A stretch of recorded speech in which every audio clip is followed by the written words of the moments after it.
are listening to Voice of the Fans Sportscast, brought to you by none other than the voices of the fans. Oh, Canada.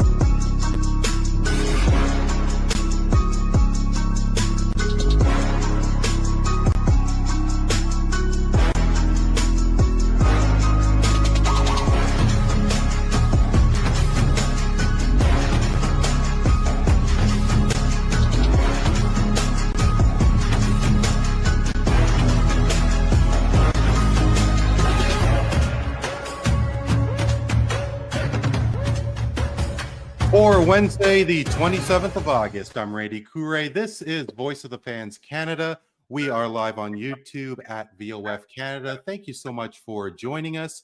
Or if you have downloaded tonight's episode off of your favorite podcast catcher, find us on all social media at VOF Canada, Instagram, Threads, Twitter, TikTok. We are there. Well, September is right around the corner, and tonight's episode is all about baseball, how the playoff races are shaping up and what is expected amongst the panel's favorite teams, as well as the play this season. Major League Baseball is thinking of some radical changes with regards to realignment and possibly expansion, as well as a salary cap as well. In rapid fire, what is the future of Blue Jays All-Star Bo Bichette? And down the road with MVP finalist, a potential finalist, Cal Raleigh. And we're also going to tie in the New York Knicks with the Bronx Bombers. If you are curious in why, be sure to stick around. The Roundtable has assembled for this evening. I'm very excited for tonight. You can find our first panelist. He is talking sports with Jake. Find him on Twitter. He is Jake Cardinale. Jake, how are you? I'm good, Randy. How's it going?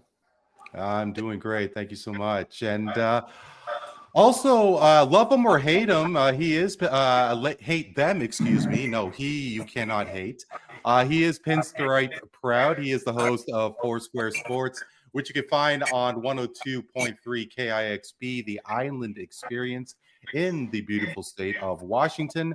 As well, he is the co-host of the Talking Baseball with Sal show on 107.7 WRRC in Lawrenceville, New Jersey. Matt Siriani is back.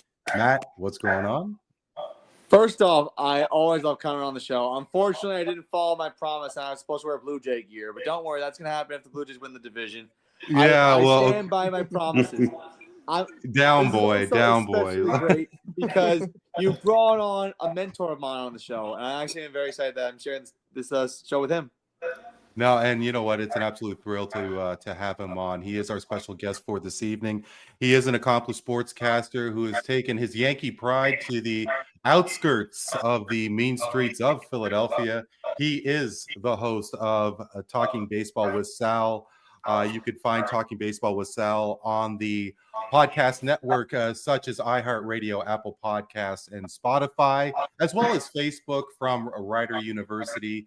107.7 The Bronx in Lawrenceville, New Jersey. Sal Angioletti is here. Sal, a real pleasure to meet you. Thank you so much for joining us. How are you? Thank you. That was a great intro. Thank you so much. I appreciate it.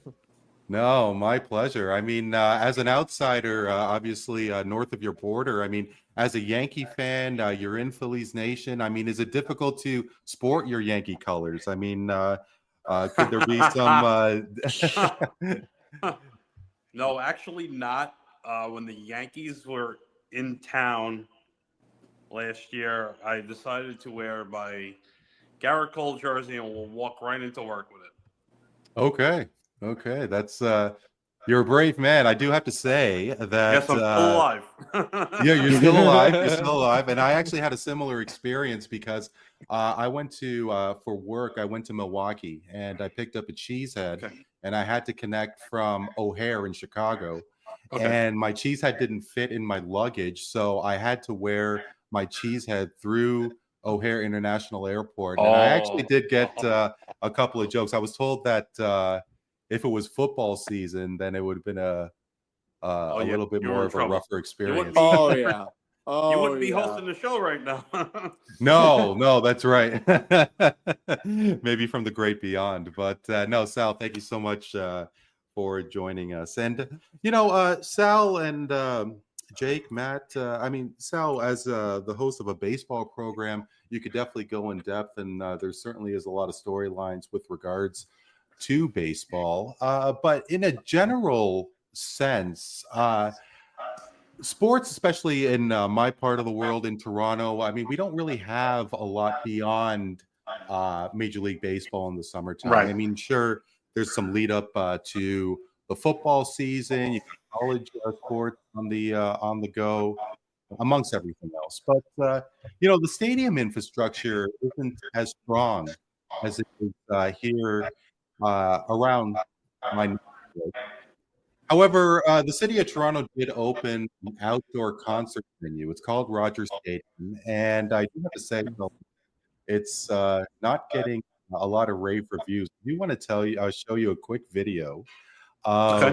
of Coldplay concert. Now, this was for the infamous Kiss Cam fiasco that happened. Where was that? Was that MetLife Stadium? I can't remember. Yeah, it doesn't really matter. But here is Chris Martin talking about Rogers Stadium when they were in town last month. Oh, wow. You have to come to this weird stadium in the middle of nowhere. So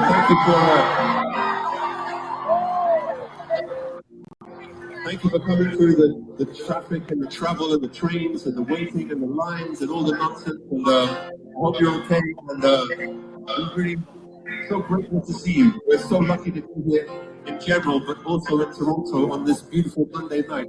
And so far, it seems to be the best meeting I ever experienced in my life. So. Oh my god. So it's a little disheartening when one of the biggest musical acts in the world is trashing the stadium infrastructure. But it did get me to think.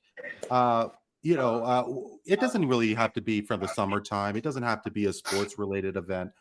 But especially with where you guys are, you're basically in the New York, New Jersey, Pennsylvania area, and with so many sports to see, so many concerts to see, so many stadiums to get to.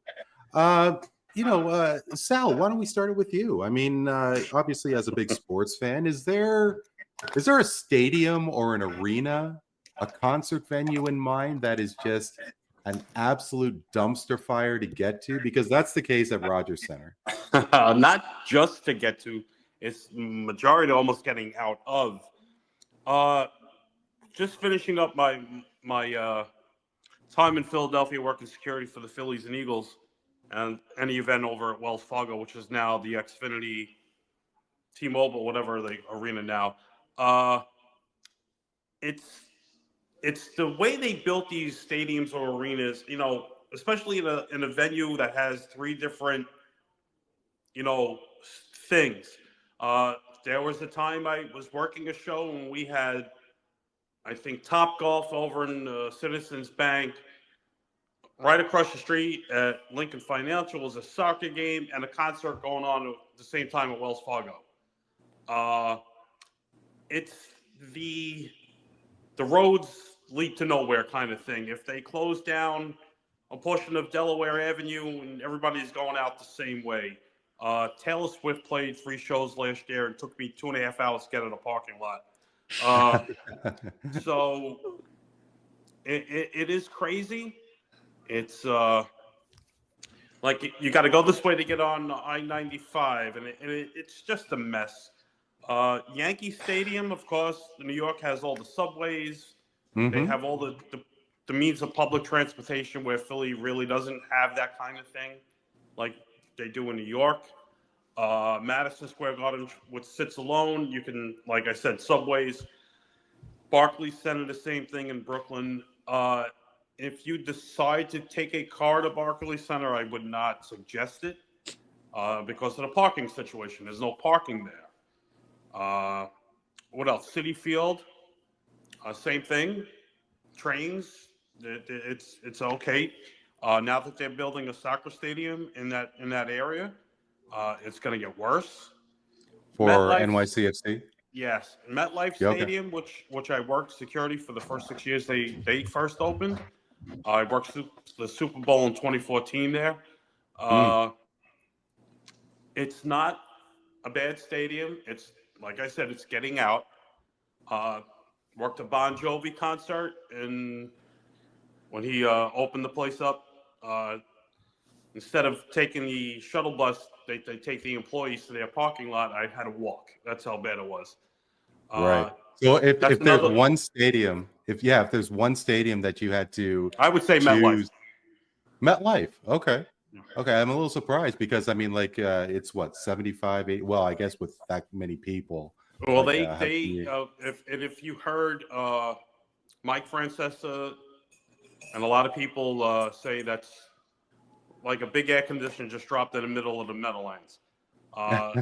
It was poorly done for all that money. If you got to go if like 200 levels where the suites are, and you got to go up to come back down for certain areas, and it's just some of the sight lines aren't that great. Okay. Yeah. Jake, I saw you nodding, especially when Sal was talking about Barclays Center. You're pretty much in, like, I apologize if I'm mistaken, but the three of you are in the area there and probably have experienced sporting events to which Sal had mentioned. Is there a stadium for you that you're really excited to go to, but you're not really excited to the journey getting there? I mean, Madison Square Garden, obviously, I've been to a bunch, being a Rangers and a Knicks fan and living in New York. Getting there, it's not horrible. It depends on the event. Getting out of there is very troubling. Barclays is tough to get to. Citi Field actually isn't horrible to get to. Getting out isn't. I've had times where I got out of Citi Field like that. I've had times where it took forever. I had one time it literally took me like a half hour to get out of the parking lot. It was a disaster. I was with my dad. Like, it was after a Mets game. At one point, he literally like rolled down his window, was like talking to the other cars. It's like Jesus, like, this is ridiculous. You became BFFs, did you?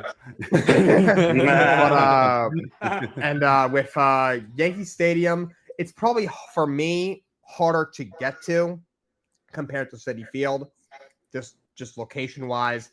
And then, I mean, getting out of there, it's probably no different than Citi Field. I've been there more than I have. I've been there probably 3 or 4 times for a couple of games. I went there once or twice when I was younger. One of my friends who's a Yankee fan, he had his like bar mitzvah, like a party, like the party portion of it, like a few months later at what was just a Yankee game. Mm-hmm. So getting out of there, kind of the same as Albee Stadium. If you luck of a draw, sometimes it's not too bad, sometimes it's really bad. But for me, getting to Yankee Stadium is probably the most. That's been the toughest one to get to for me, just based off where I'm located. Gotcha. Hey, Maddie, how about yourself? Okay. Let me just say for the record, I've been to 6 Yankee games this year. I'm hoping I don't go to a 7th because it's hard to get to Yankee Stadium. And the traffic coming out, especially after they win ball games, the worst part is getting out when they win. Getting it is getting out after they win. Getting in before the game is actually easy. Getting out after they win, forget about it because the fans are going to flock the streets. You got the guys selling $10 hats. You got guys who want to go to bars to drink their brains out after a victory to celebrate. Yankee Stadium is tough. But I will say I've been to a couple of Philadelphia stadiums. I've been to Wells Fargo for the Royal Rumble, which is technically a Philadelphia well, it's not a Sixers game, but it's still a sports event nonetheless. It's tough to get by in Philadelphia, and just getting there alone because you got like the three stadiums together. Like you got Citizens Bank here, you got Wells Fargo here, and you got Lincoln Financial here. So you got the triangle of terror, if you will, and it's tough to get by there in Philadelphia. Like the traffic in Philadelphia is actually more insane than you think, and the fans are just rowdy, which makes it even worse. And like Citi Field, I've never really been to Citi Field as much, but I know getting out, like I said with Yankee Stadium, like getting out of New York is harder than getting in. So that's the big problem. For me, it's Philadelphia that's actually the hardest because fans in Philadelphia just don't know how to drive. Sometimes you'll get that one idiot that just wants to pull over on the side of the road and just drive and just hug the line of the center of the road thinking that they're above the law. But that's with any place. But Philadelphia, it's actually worse. That's true. Nobody stops at a red light or a stop sign. So, Matt, what year did you go to the Royal Rumble? What year was it in Philly? 2018. Oh, okay. So it was a bunch of years ago. Okay. Yeah, we had we had 2008 at the Garden. That's correct. Right. Yeah. Nice. I worked that. I was at ringside for that one. Oh, wow. you're kidding. Was that I when? worked it. If you go back and watch Raw 30, you see me on TV when oh wow, Bobby Lashley was against Austin Theory, and he hit him so hard for real. It sounded like a shotgun went off, and I jumped out of my seat because I thought he was going to fall over on me. And you see me just jump up out of my chair on TV. Wow. Hysterical. Raw 30, you said? Yeah, Raw 30 at Wells Fargo. Yeah. Well, oh, okay. Okay. That was yeah. when Taker. That's when Taker came off on his bike and whispered to Bray Wyatt in his ear, and that was basically Bray Wyatt's one of his almost last times on TV. Yeah. Right on. Yeah. I don't know if you guys made your way to Western New York, but I've been in and out of Bills games, and at I guess it's now called New Era Stadium, New Era Field. I apologize. It was Ralph Wilson at the time. Building?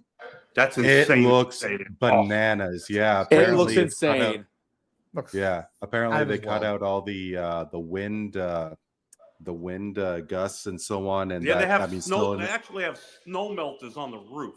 I know, it's crazy. Yeah. But so basically, the roadway infrastructure at Ralph Wilson is literally single lane roadways that are along these houses. And I mean, I don't know what it's like at MetLife or even the Meadowlands back in the day, but it literally took like at least an hour and a half. And for a guy who had to cross the border to get back to Canada, like, I mean, that took even longer as well. It was just an absolute nightmare. So hopefully how long of a ride is that for you?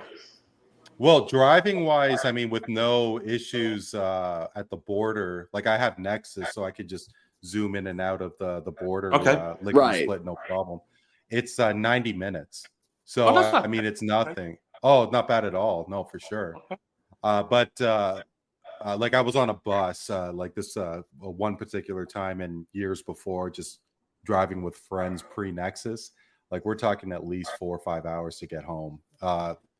Definitely will be. Yeah, I'll be taking a hotel if I actually can afford a Bills game this coming season. Got to pay for that new stadium now. Yeah, you sure do. Yeah, no, the Pagulas, they're smart business people, aren't they?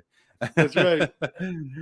But anyway, yeah, no. So obviously, hey, the stadiums are getting more and more excited these days, fellas, in Major League Baseball. The stretch drive for the playoffs is it's pretty much upon us, and we're definitely going to talk about our favorite teams in a moment. But Sal, I do need to ask you. I mean, I don't know if there is a sport where particular times of the year, like there is such a feel, there's such an element, because when opening day for Major League Baseball happens, you get the sense that spring is around the corner, and then with September and the push for the playoffs and the World Series, and of course, you want to throw in the All-Star game and so on.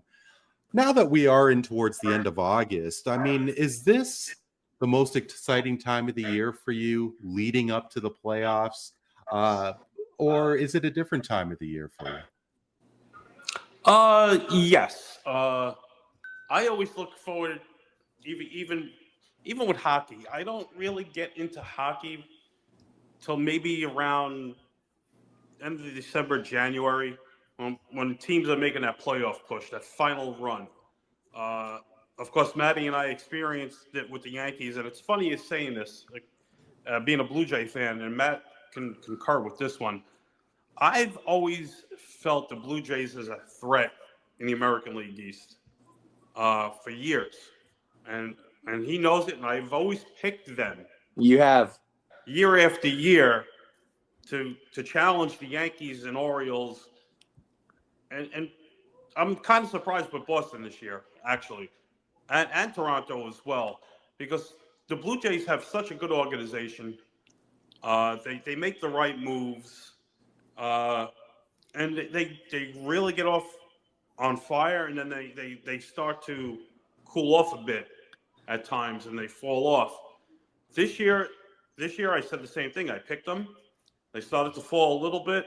Boston started making their way. It's been a what am I looking for, Matt? What's the word we used on the show? It's been a crazy ride. Not just the crazy ride. It's been with the winning streaks. Everybody's on a streak now. Boston won 10. Toronto won 9 or 10. And then everybody's been going like this. And if you look at the Yankee record, and I put it on Facebook, the Yankees have been, I think, after August, I think we're 11 and 20 something this month. Correct. The Yankees at one point were almost 20 games over 500 in May. Right.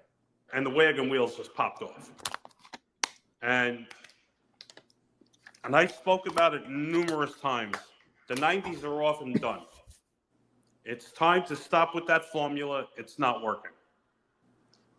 Cashman needs to go. Boone needs to go. It's got to start from the top and work its way down. Because if you look at last year compared to this year, it's an embarrassment.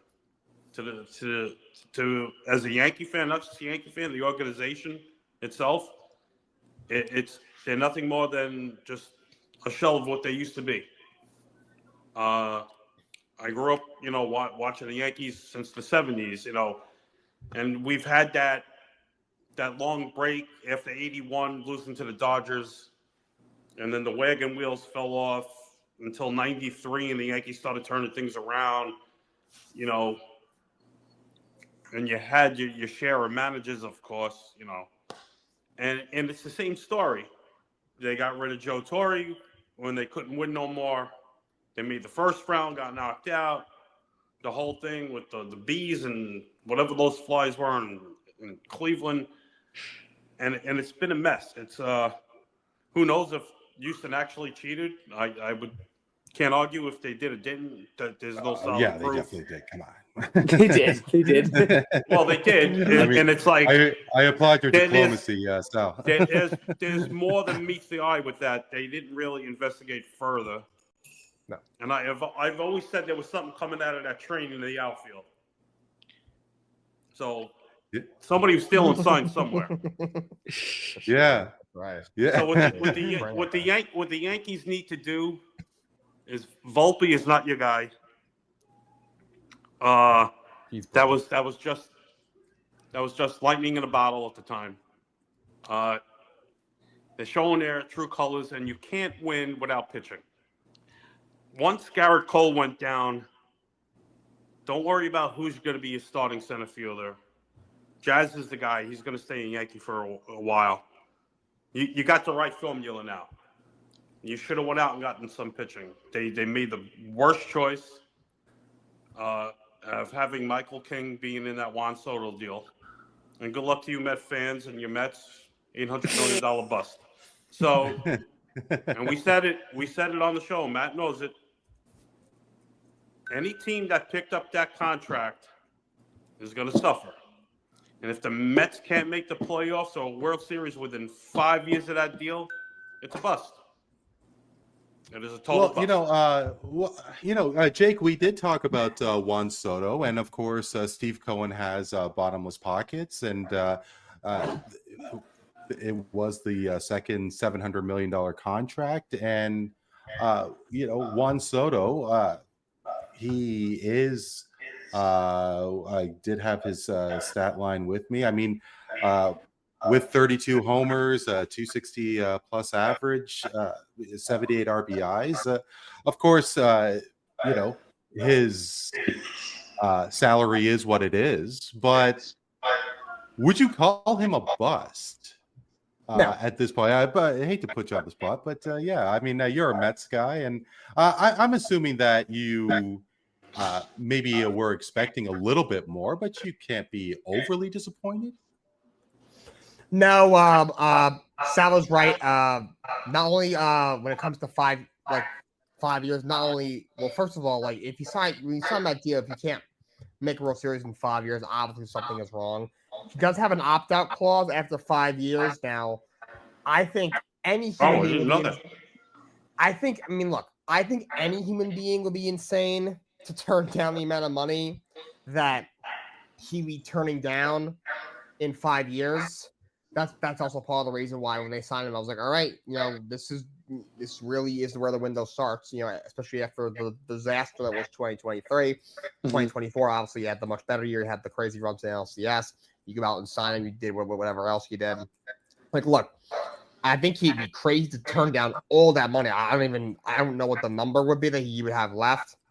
But at that point, he'll be 31 years old. Like, he's not going to get a 10-year deal at 31.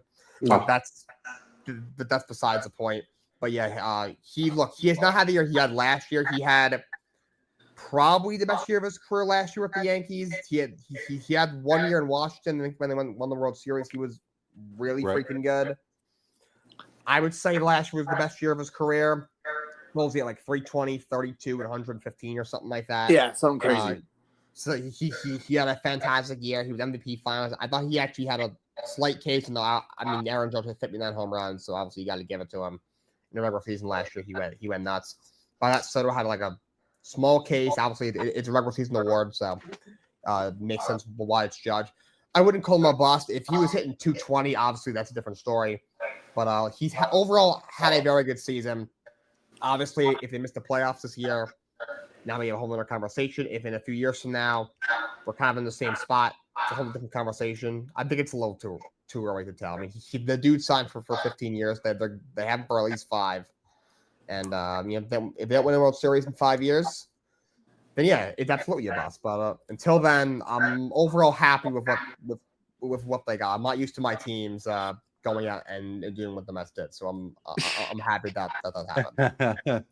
Well, you and me both. I mean, obviously with the Blue Jays, where they are, and we'll definitely get to them. But for this time of the year, the Jays, I guess like the Mets last year, they are doing some pretty cool things. But I mean, Jake, with regards to how the Mets are doing this season right now, they are in the final wild card position. What are your thoughts towards the season? I mean, do you think that they are in a good shape to hold on to a wild card spot and make it into the at least the wild card round and beyond? I think if I was a betting man, which I am not, I would bet them to make the playoffs over the Cincinnati Reds as of right now. Them and the Yankees have actually had a really similar season. Both teams the first 2 months were just rolling. Sal alluded to how they were playing great. They were 20 games over 500, and the wheels kind of fell off. And for a solid 2 months, the Mets kind of had the same thing. The wheels completely fell off. They had a lot of injuries to the rotation. They just weren't getting any innings out of the rotation. Their bullpen got really taxed. Their offensive, they went into a big slump. And to the point where, they went from having a pretty solid lead over the Phillies in the division to almost falling out of the division to cling to a wild card spot. But lately, they've been playing a lot better. They won these last 2 games against the Phillies. They're winning 3-0 in the 4th inning as I am saying this on August 27th. I don't know when this is going out completely. So if they win today, they'll have swept the Phillies and that will mean they're 4 back in the division. And if the Reds lose, they'll be 4.5 up on them in the wild card. So I'm going to take them to make the playoffs.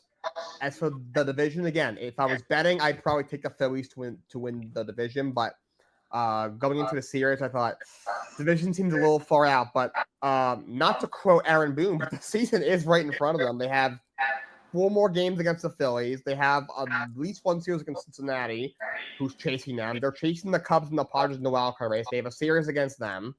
And I think they still have a series against Washington, who isn't any good.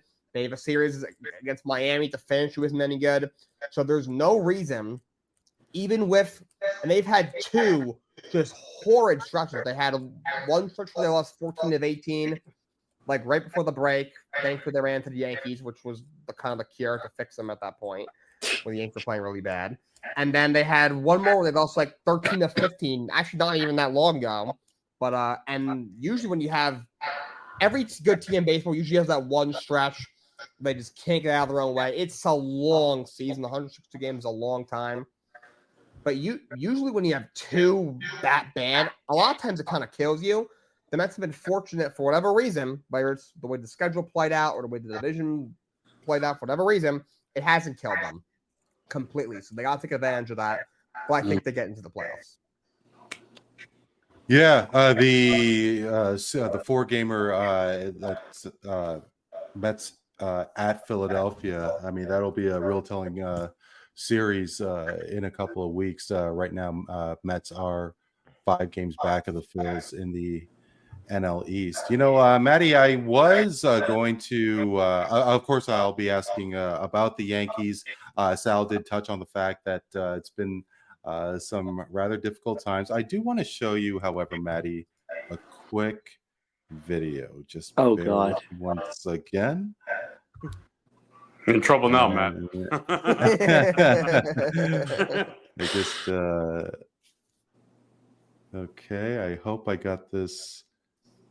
You know, it would definitely help if I had a producer here, but I digress.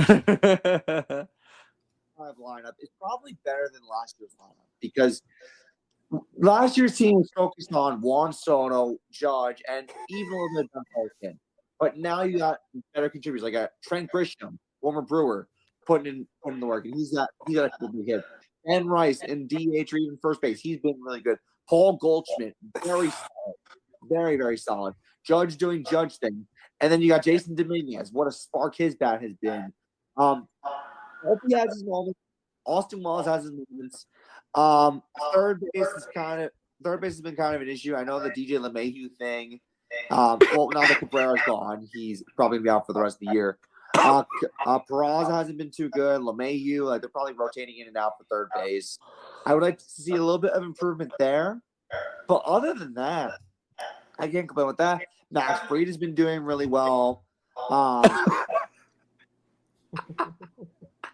And it kind of goes on from there. You know, Maddie, I believe, if memory serves me right, that was from the beginning of June. And It was. That was the first episode of Foursquare Sports. Oh, my God. Yeah, no, what exactly has happened? But I mean, yeah, there are some tumultuous times in Gotham, but I mean, anything can happen in the playoffs. You know, hey, Jake and I, we love you and Sal very much, but hey, we do want to see the Yankees fail. I mean, for our sakes. It's a first round knockout. For the Yankees, but I mean, come on. I mean, the reality is that there are a lot of times where you don't have to win the division, though. You just have to make it to the show. Right. Okay. They're not, and unfortunately, they're not. Okay, let me just get my part in here. Okay. That was said when I was on ayahuasca. I will be completely honest. I was on ayahuasca that episode. Are you actually and being Jake knows serious? what I'm talking about. But anyway, the Yankees are a team that you don't know what you're going to get from them. And actually, that was before their 7 or 8 game losing streak when they ran to Boston and then things started to fall off the wagon. But it's funny. The way things are set up right now, the Yankees are projected right now to face the Boston Red Sox in the wild card. Let me tell you what will happen if that happens. Good night. Good night. Sleep tight. Don't let the bed bug bite. That's exactly what will happen. Because every time the Yankees get a little bit of momentum going, they run into Boston. Boom. That's exactly what happens. And Boston's just a really good team. I don't know where they're getting this from. And I think they have a legitimate shot to maybe even pass the Blue Jays for first place. Don't hate me, Randy, but it's true. This team just surprised so many people out of nowhere. And Alex Cora, as much crap as you want to give him, is still one of the more underrated managers in baseball. Maddie's right. And as far as the Yankees are concerned, let me tell you one thing. Anthony Volpe is a local kid. He's from New Jersey. Can this kid just leave the team, please? I've said my piece on the Discords about my feelings about Anthony Volpe. The kid has lost his spunk. He had it in his rookie year when he hit 20 homers and stole 20 bases, but now he can't even see the ball anymore. He strikes out similar to the way Giancarlo Stanton strikes out. He grounds the ball. His defense has imploded. I can't even tell you how many E6s I've seen this year. He actually leads the league in errors this year, which is insane.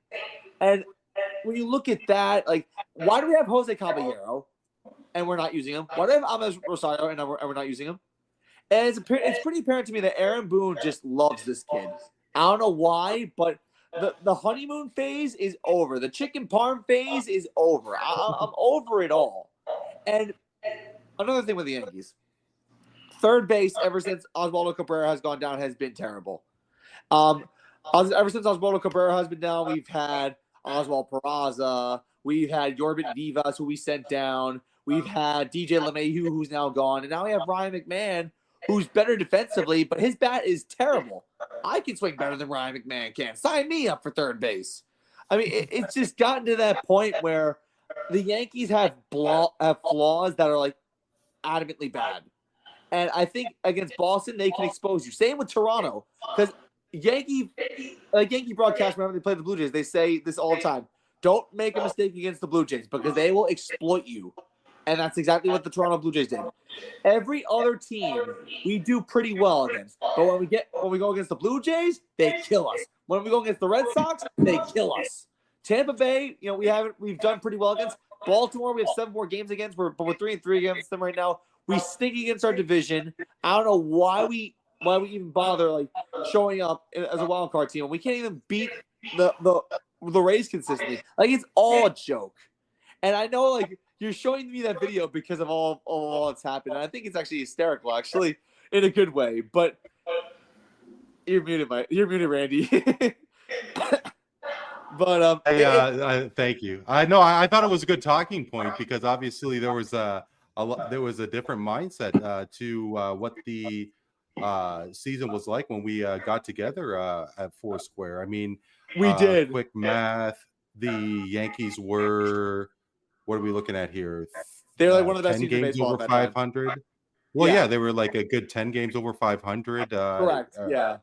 By the beginning of June, and the Jays. I don't have the stats right in front of me, but they didn't make the run yet. But I did want to not play, but with regards to George Springer, here's a guy that batted 220 last year. The year before that, he batted 258. RBIs last year he had 56. He already has 67 this year. This year he's batting 301. Not a lot of people had a lot of stock on John Schneider. The general manager, Ross Atkins, and the president, Mark Shapiro, I mean, they called them Shatkins. And because it's been a joke for the 9 years and so that they've been around. Vladimir Guerrero Jr., Bo Bichette, they haven't won a playoff game as members of the Toronto Blue Jays. And Correct. Here they are. They're expected to do some really good things. Why can't that happen to the Yankees? And I'm being serious, though. I mean, all right, so from my perspective, the Yankees they have this dark cloud over their head. They've had that dark cloud over their head since George Steinbrenner died. I don't know why this has happened, but part of it is because of the Hal Steinbrenner thing and then the Aaron Boone and Brian Cashman trio. I mean, part of that, but then it's also basic mistakes in the playoffs. I mean, also part of it is the fact that Aaron Judge just disintegrates in the playoffs. I don't know why, but he's just a shell of himself there. And then Sal might agree with me when I say this, but everything that can go wrong in the playoffs does go wrong for the Yankees in the playoffs. And I think a lot of people want that to happen because of the 27 rings. And I know, like, how do I word this? The Yankees are the team that basically you're trying to go after this girl, and he's the most popular man in school, and he's trying to take your girlfriend away. That's what the Yankees are, and you want bad things to happen to that kind of person. So whenever something like that happens, you want karma to come back. Because the Yankees, the last time they won the World Series, 2009 against the Phillies, it was just a time where the Yankees got their 27th ring. They're back on top. There was the final curtain call, I guess, for the core four. But now with this core, like, you can see, like, Volpe has his flaws. Stanton is playoff stand, but, like, Judge just disintegrates. And like I mentioned before, like, anything that can go wrong does go wrong. That's the main thing I'll put it.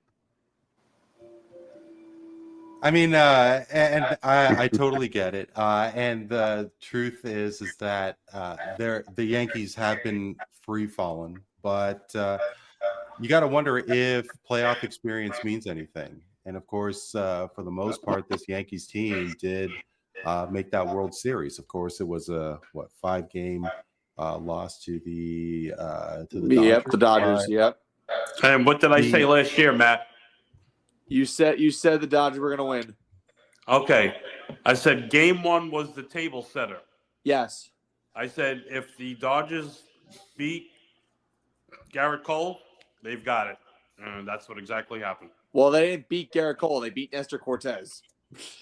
Oh, they will. Well, the Waterman Yankees did. face Freddie Freeman. Oh my, that was so funny. I was laughing at my two Yankees fans from the whole series. That was a put him in the end of that game.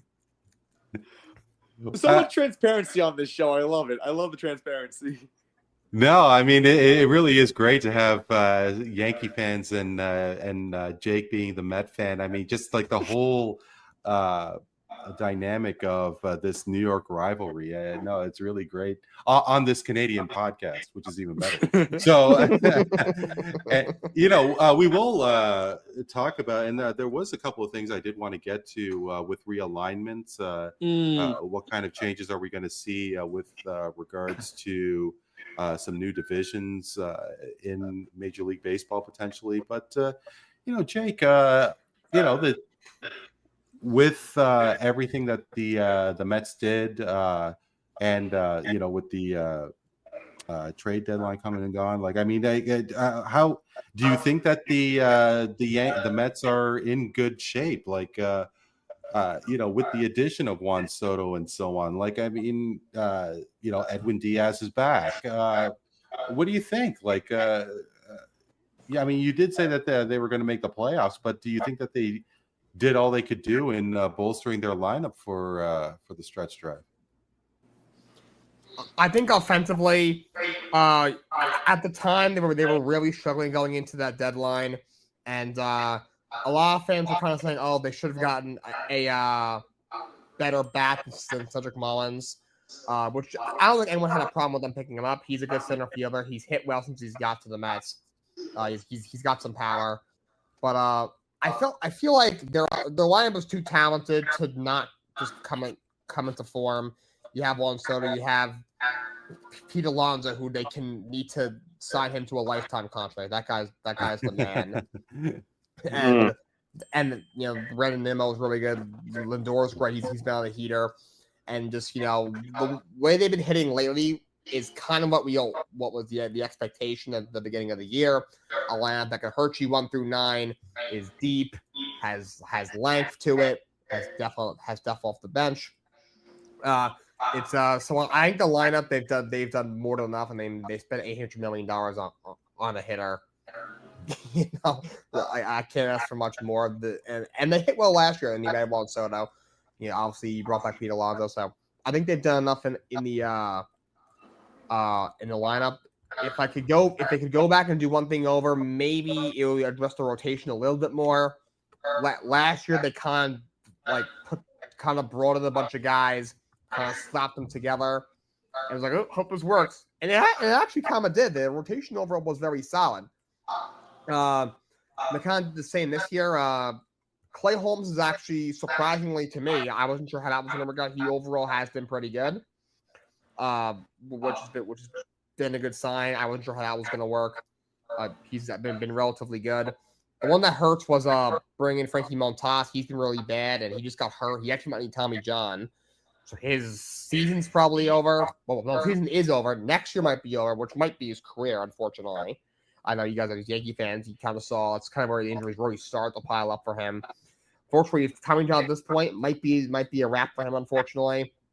I think what's really rough is that Jose Quintana pitched him last year, had a solid year, and they let him go. He signs with the Brewers. He didn't get paid a whole lot of money, and he's had a good year. And the Mets went out and signed Montas for even more money, and he was dreadful. I think that's what hurt it, what kind of hurts.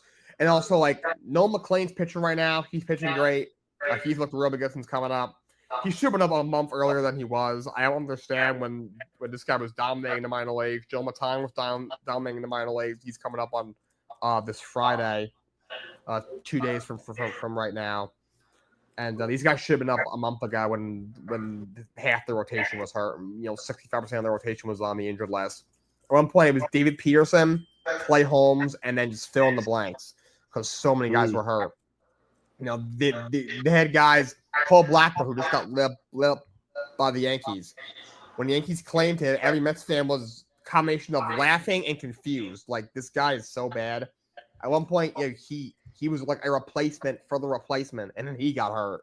Like, they've been really unlucky with that. And so they would have probably addressed the rotation a little bit more, but I think they did enough to address the offense. Jake, as we've obviously been talking about the Soto signing and so on, I want to put you on the spot here. And how much of a hole did the Mets possibly put themselves in by offering that kind of money to Juan Soto? I mean, now Lindor, he signed through 31. Nimmo signed till 2030. But with regards to free agents potentially signing Nimmo and, if maybe you can sign Lindor, I don't know. Are free agents going to look at that Soto contract, in your opinion, and say, well, Juan Soto's getting $765 million. Why am I going to take, 70 cents on the dollar? Like, I mean, do you think that there's going to be more $500+ million contracts or that kind of expectation specifically in New York with the Mets because of that albatross with Juan Soto? What do you think? Have you thought about that at all? I've thought about it. It's got to take a special kind of player. Like, obviously, Ohtani got $700 million, and by the way, the reason I'm kind of with Sal, I don't think we'll get one that big. It's because Shohei Ohtani is the best player in the league. He's doing things that have never been done before, and when he signed, people were like, "Whoa, what on earth?"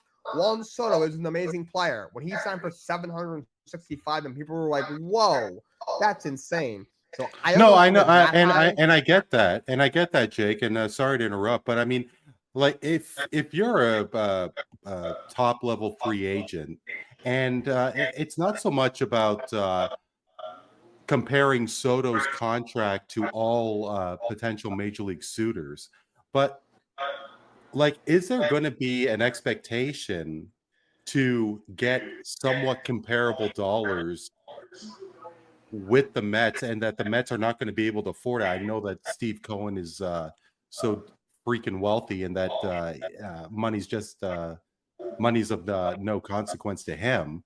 But I mean, how many more $500+ million contracts can you have?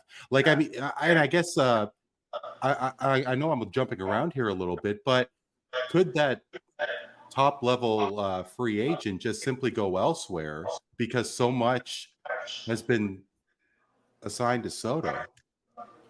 Let me tell you something. The Mets owner is worth $22 billion. When he bought the Mets, he was worth $14 billion. He bought the Mets in 2020, I believe. He bought the Mets 5 years ago, and he was worth $14 billion. Now he's worth $22 billion. Remember, there's also no salary cap in baseball. We're going to get to the salary cap, I believe, a little bit later. So I won't go too deep into that. But mean, the guy, he can do whatever he wants financially, Steve Cohen. It's his baseball team. It's not my money that he's spending. So, to be honest, I don't really care. He, if he wants to throw $1 billion on Paul Skeens in 4 years, be my guest. It's not my money. So I don't see how it would happen to him. Obviously, if we're in a salary cap sport, that's a whole lot different. That's why these contracts are subloaded in MLB.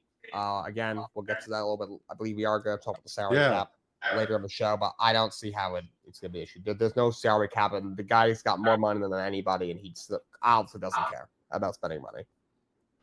Sal, Matt, how about you guys? I mean, between Soto's contract and Shohei Ohtani's, obviously, Vladimir Guerrero Jr. signed for big dollars here in Toronto.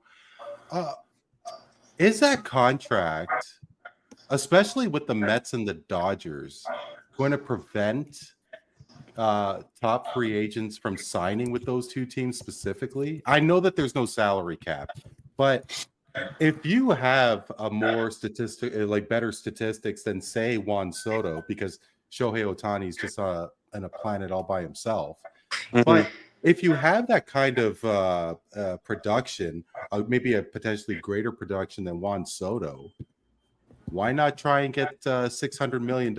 And of course, Steve Cohen can potentially afford that, but how many more players are going to request that kind of money and just maybe simply get it with another team, or perhaps, despite how much Steve Cohen has in the bank account, that there is going to be a ceiling and that he is going to have to pump the brakes a little bit. What do you guys think? Sal, you want to go first? Yeah. Let's take a look. I don't know who's a free agent this coming year. And a lot of it's got to do with the history of whatever organization. Dodgers, Yankees, Mets. I think Juan Soto wanted something more out of the Yankees. He got with the Mets, a private suite, whatever was going on. I don't get into the particulars. I'm glad that Vlad went back to Toronto, that they didn't get rid of him, because I don't think everybody would have been sitting in that ballpark right now after the nice renovations that they did. Vlad is the face of that team. He's got to stay. They got to build a team around him, just like with the Mets. It would be sad that the polar bear might walk away after this year. They waited long enough, the Mets, to sign the poor guy. I don't think he's happy about it, but only time will tell. The Yankees, I think, stopped with big contracts after A-Rod and John Carlo. Right. They're not doing it no more. Hal is not his dad. Poor George is probably turning over in his plot somewhere in the outfield. Probably broke through But the wall. Sal, I guess, and before you continue, is that like the Red Sox? I mean, they had a lot of big contracts, and all of a sudden, they got rid of Mookie Betts, they got rid of Bogarts, they got rid of, I mean, obviously they're having a renaissance year this year, but a lot of people thought that it was going to be a bit of they got rid of Rafael Devers. I mean, they thought that it was going to be some really lean years in Boston. At least I, for one, did. And yeah, we all did. Yep. Yeah, and the fact of the matter is that the Red Sox were once a freewheeling franchise as well, and then they had to scale it back. It's really interesting. I don't know. I'm sorry. Please continue. Well, Alec, Maddie and Carl spoke about it. Something is going on in Boston that none of us know, or us four guys, besides probably other sports shows behind closed doors, that Devers left. Was it him, or is it the organization itself? You brought in Alex Bregman, which was a shock to me. I didn't think Alex Bregman was going to be a Red Sox. I literally thought he was going to go back to Detroit, and that team is the team to watch. After they swept Houston last year, and the way they're playing this year, that's my sleeper team right now. There's something going on in Boston we don't know about. The Cuban Missile is there. He's just a train wreck. Do you really trust him? But like we were talking about with the free agents, and you said salary cap, which we'll get into later on. The Dodgers have become the Yankees of the 90s. And they're buying and buying and buying and buying. Right now, San Diego is on their heels. And they were in first place for a little bit, San Diego. And now the Dodgers, it's been the Wild West, as we would call it. An organization getting rid of all your top players like Devers and Betts and all those guys. And the Yankees did the same. The Yankees are rebuilding. It's unfortunate. We're in the rebuild years now. The Mets, Uncle Stevie's doing the right thing. You know, I worked for the Mets from 2002 to the first year at Citi Field doing security. And a lot of Met fans did not like Fred Wilpon. Not one bit. Just like if you're a Knicks fan, and you know where I'm coming from, Jake, nobody likes Dolan. Nope. And a lot of people aren't going to know this. Probably Jake does. They're trying to get Dolan out of there. They want to move the Garden again after all these renovations. The man has not paid property tax on that building whatsoever. He was grandfathered into that from his family. So the city's been trying to mess around with Jim. Don't look at the guy, don't say hello kind of thing. That's how he is. And us three being from the metropolitan area, good old Gotham City. And if you look at the teams, the Rangers, the Knicks, the Mets, the Yankees, and the championships and who was on those teams. And like you guys say, the Yankee fans, okay, we won all those championships, but look at the guys who were on the team when we won those championships. And look at the years when we didn't win. When you had the Giambino, Jason Giambi, you had the other great pitcher, Mike Mussina, you had all those, and the Yankees still haven't won anything. So like the Dodgers, you could buy anybody you want, and we said it on the show, you could be 162-0, hit 100 home runs, drive in 500 runs, but if you're not that man in the playoffs or World Series, you're nothing. Maddie, how about you? I don't know if you have any additional comments, but with those contracts, and I mean, obviously it's going to be a gradual process that we're going to see more $500+ million contracts. Off the top, I can't remember what Bryce Harper signed for, but a lot of people thought that he was going to get a big ticket. Right. And now to the point where it's $700 million. And at this point, there is no salary cap in Major League Baseball. But if I did have comparable offensive numbers to Shohei Ohtani, and he's getting that kind of money, let alone Juan Soto, that I would want that kind of money, especially when it came to the Dodgers and the Mets. What's going to happen with Bo Bichette? Is he worth what, $500, $600 million? Like, I don't know. What do you think? All right. So one of the things I've said on this show previously is that Ohtani got the money he deserved, and there's a reason why. Because he's not just a brilliant batter; he's a brilliant pitcher too. He got the $700 million because he plays both ways very well. And then I also said that contract was great for him, but it was also a sign of what have you done to Major League Baseball? Because now everyone's going to be asking for that contract, and nobody can do what Shohei Ohtani does. So when Juan Soto asks, I want more than Shohei Ohtani money, then that's going to ultimately create a problem because he is asking for more for a right fielder, a subpar right fielder, if that, who's got a good bat. And a subpar right fielder with a good bat is getting more than a guy who can play two ways brilliantly. That's the way I see it. And it's amazing to me that Juan Soto and more people are going to be asking for this. So apparently Vlad Guerrero Jr., if his signing bonus goes through, he'll get like $800 million. Apparently it's like $500 million plus another $300 million extra. I forget where that's coming from, but it's going to be a lot. And think of it. If we get to $1 billion contract at some point, it's going to be crazy because $1 billion.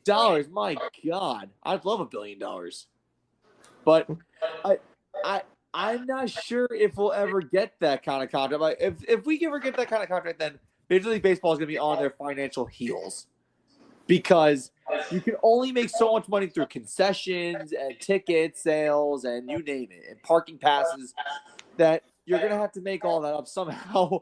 And they might bump up the cost of concessions and all that nonsense. But again, like, money is a powerful tool. We know this.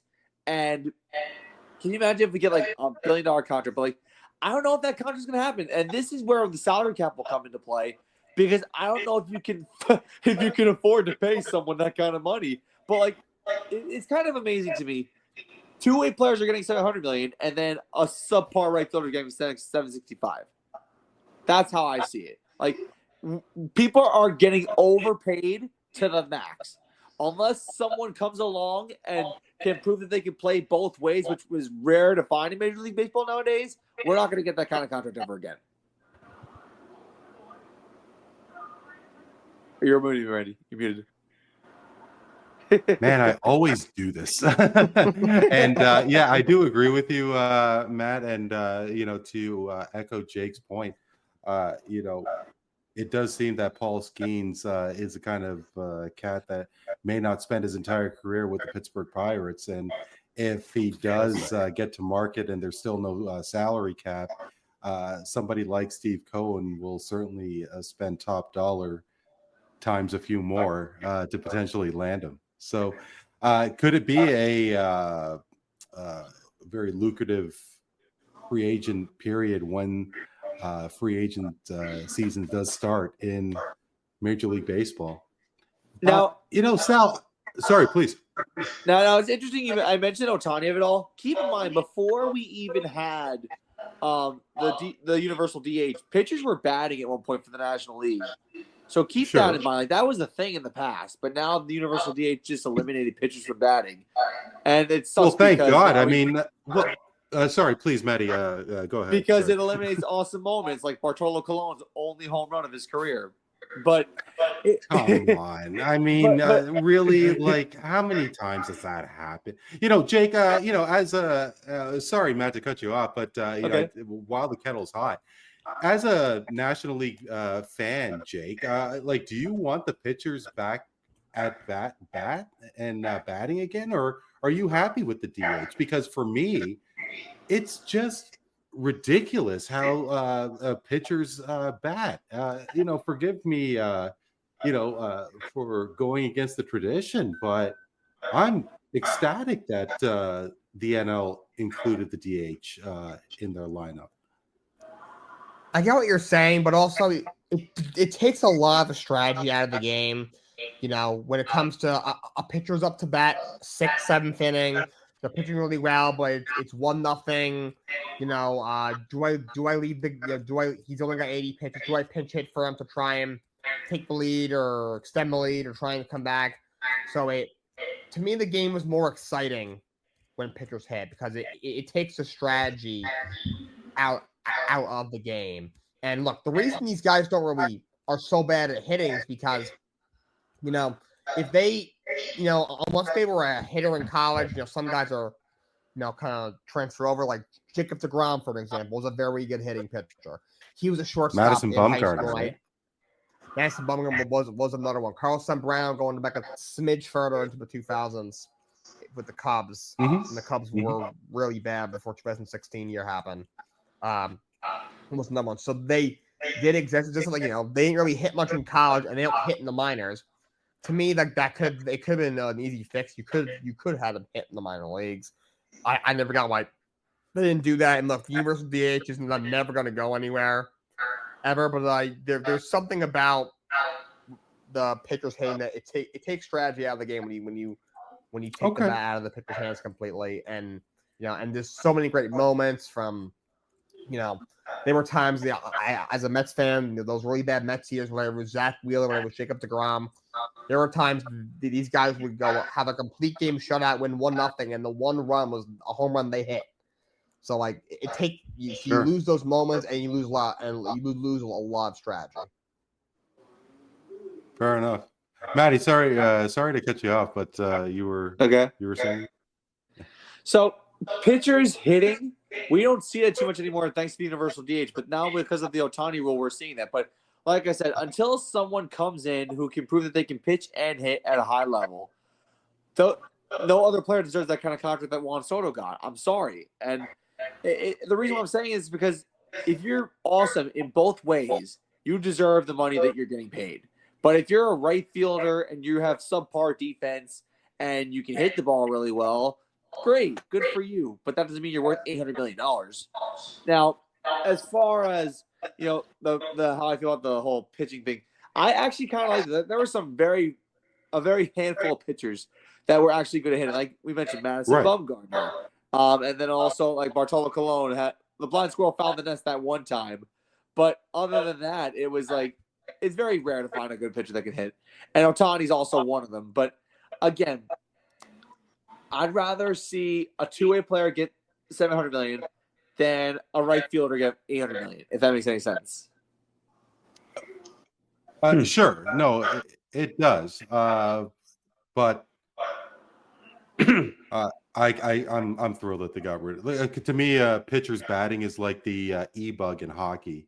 Getting some scrub Zamboni driver being the hockey goal. Like, I mean, and maybe if I was a fan of a National League team, maybe I would think differently. But anyway, I could definitely see the strategy when pitchers were batting before in the National League.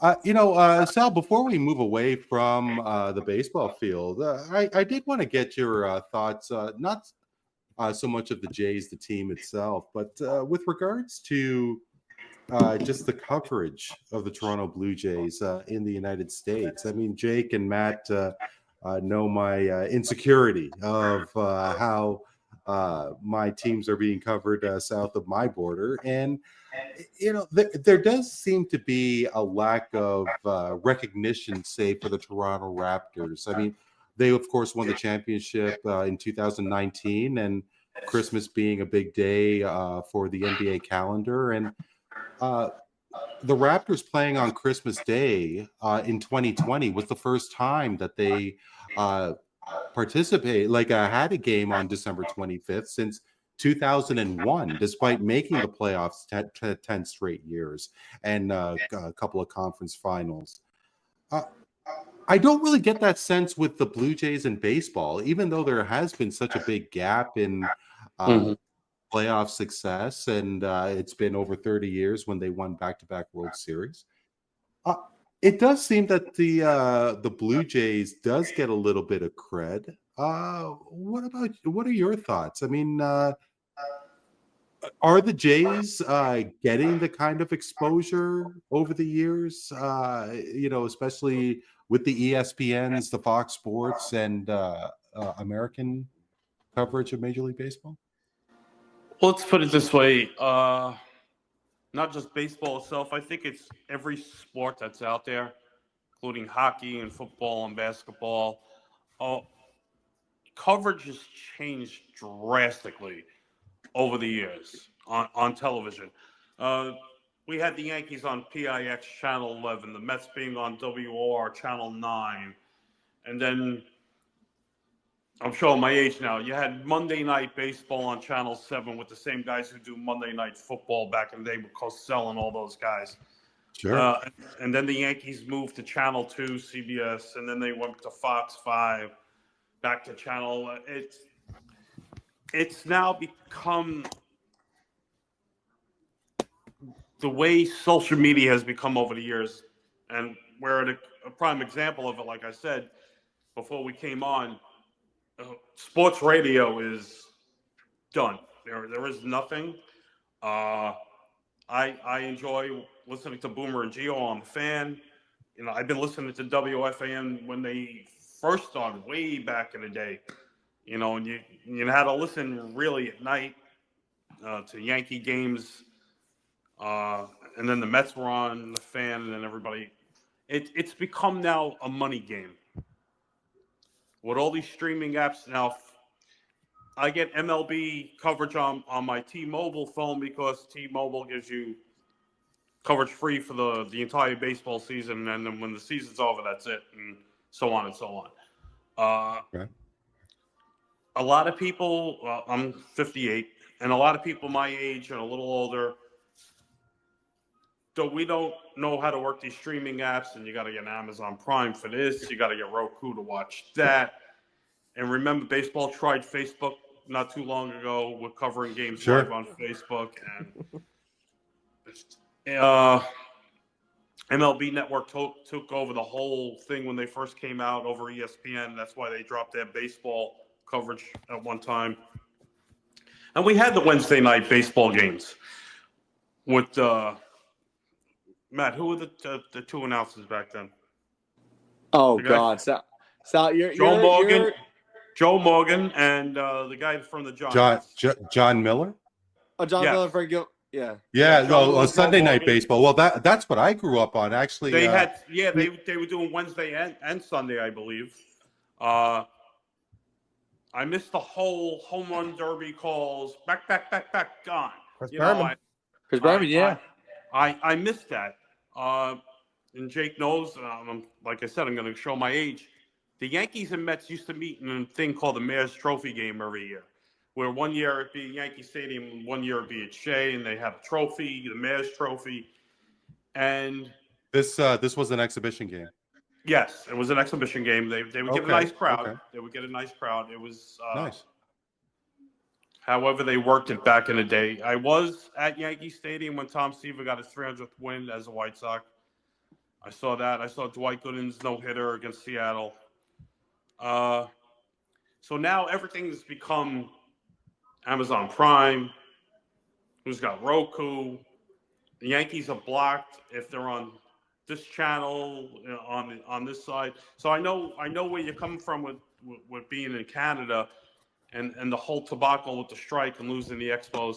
I honestly believe in my heart that Canada should get the next team after losing the Expos. I really believe so. I think it would be good for baseball to bring a team back up to the border. I know we're kind of straying off into the tangent here, like a different sort of thing, but I don't know about the Expos in Montreal. I mean, I am really more intrigued about Vancouver, and I could appreciate that you may not, have thought about Vancouver, but obviously as a Canadian, like with Montreal in 1994. I mean, obviously they were robbed of a potential playoff against dominance, and it would have been the Yankees. It would have been the Yankees. It would have been the Expos Yankees. Yeah. I mean, Pedro Martinez was not the ace of the Expos in 1994. It was Ken Hill. But it would have been a good series.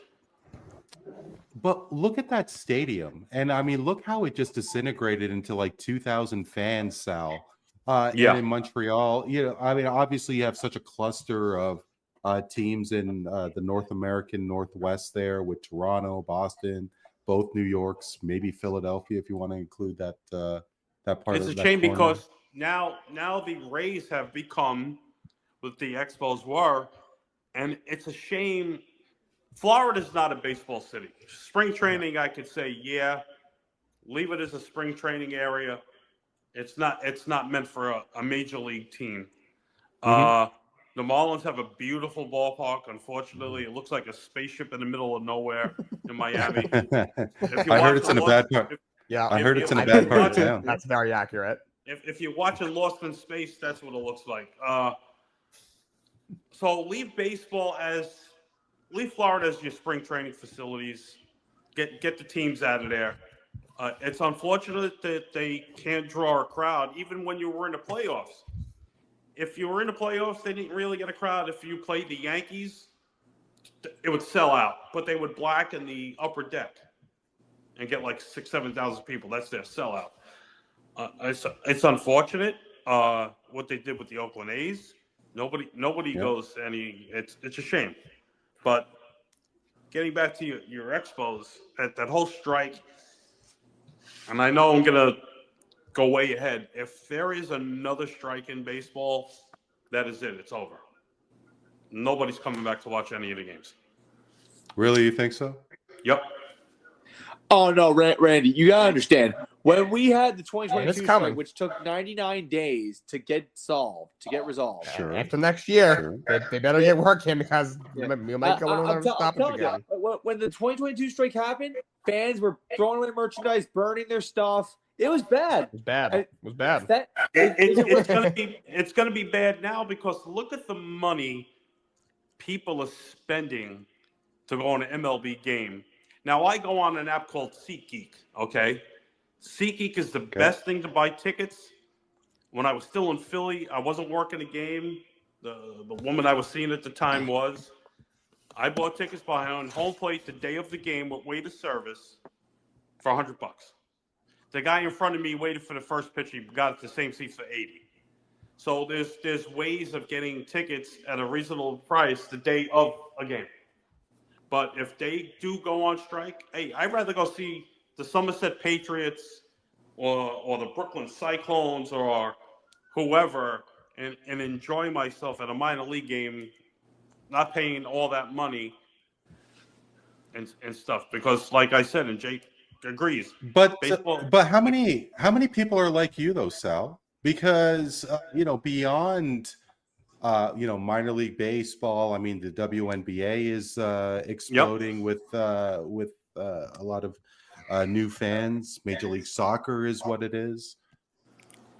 I mean, baseball just has such a different feel to it now, where the games are shorter, and there are. Whether it's more exciting, I mean, now you're seeing a lot more personality with more elaborate bat flips and shorter games, and there is a potential the Savannah Bananas and so Yep. on. I mean, baseball just seems to be doing a lot of right things and are changing the rules. Now, I mean, you correct me if I'm wrong, and I don't know how you're able to adjust if you are a traditionalist, if you do like the new changes with baseball. I don't even know if this is relevant, but I mean, what else is there really to do in a sporting front? Can WNBA just take away all those fans from Major League Baseball if there's a strike? I will tell you one thing, and you're gonna think I'm crazy. I've been a WWE fan for about 40 years. I've been watching since the late 70s. Yep. Okay. And Oh yeah. how crazy is it that a WWE event sells out and a baseball game that went on in the same city didn't? But when you're talking about WrestleMania, SummerSlam, Survivor Series, that's one thing. It was just a regular show. What was it? I believe it was I think it was a Monday Night Raw. They were in Cincinnati, and they drew more fans than the Reds game. Oh, okay. Wow. Okay. No, but baseball's never been a revenue generated. And that's where that's where all this streaming comes in. Right. And NFL's doing the same thing. They're trying to lure us in big time. Right. And now we had a discussion on our show. Who's going to go to London first to expand? Is it baseball or is it football? Oh, I don't see that happening in baseball. I mean, or I know that I NBA, one of them. No, well, maybe baseball might, but actually, no. I mean, with baseball, you're going to tell a team like San Francisco to go to London to play a 3-game series and then come back. Like, I mean, it just doesn't seem logistically feasible. It's gonna happen. Now you're talking logistically, and Matt knows we touch on scheduling, and the schedules are out already for next year, which is mind-boggling. Right. Yeah. Yeah, It's I can't like- believe like the full match schedule is out. It's wild. Yeah, they released the schedule yesterday for Major League Baseball. Yeah, they did yesterday. I want to be a fly in that room. I want to sit down with these people. I'm going to be clean. And I want to look at them and shake my head. It's like, how do you do this now? How do you know what team is going to go where? Because Matt is laughing because we did this on the show. Yep. You had a Yankee team go from New York to the West Coast, back down to Florida to go back up east again. Right. So how are you going to include London?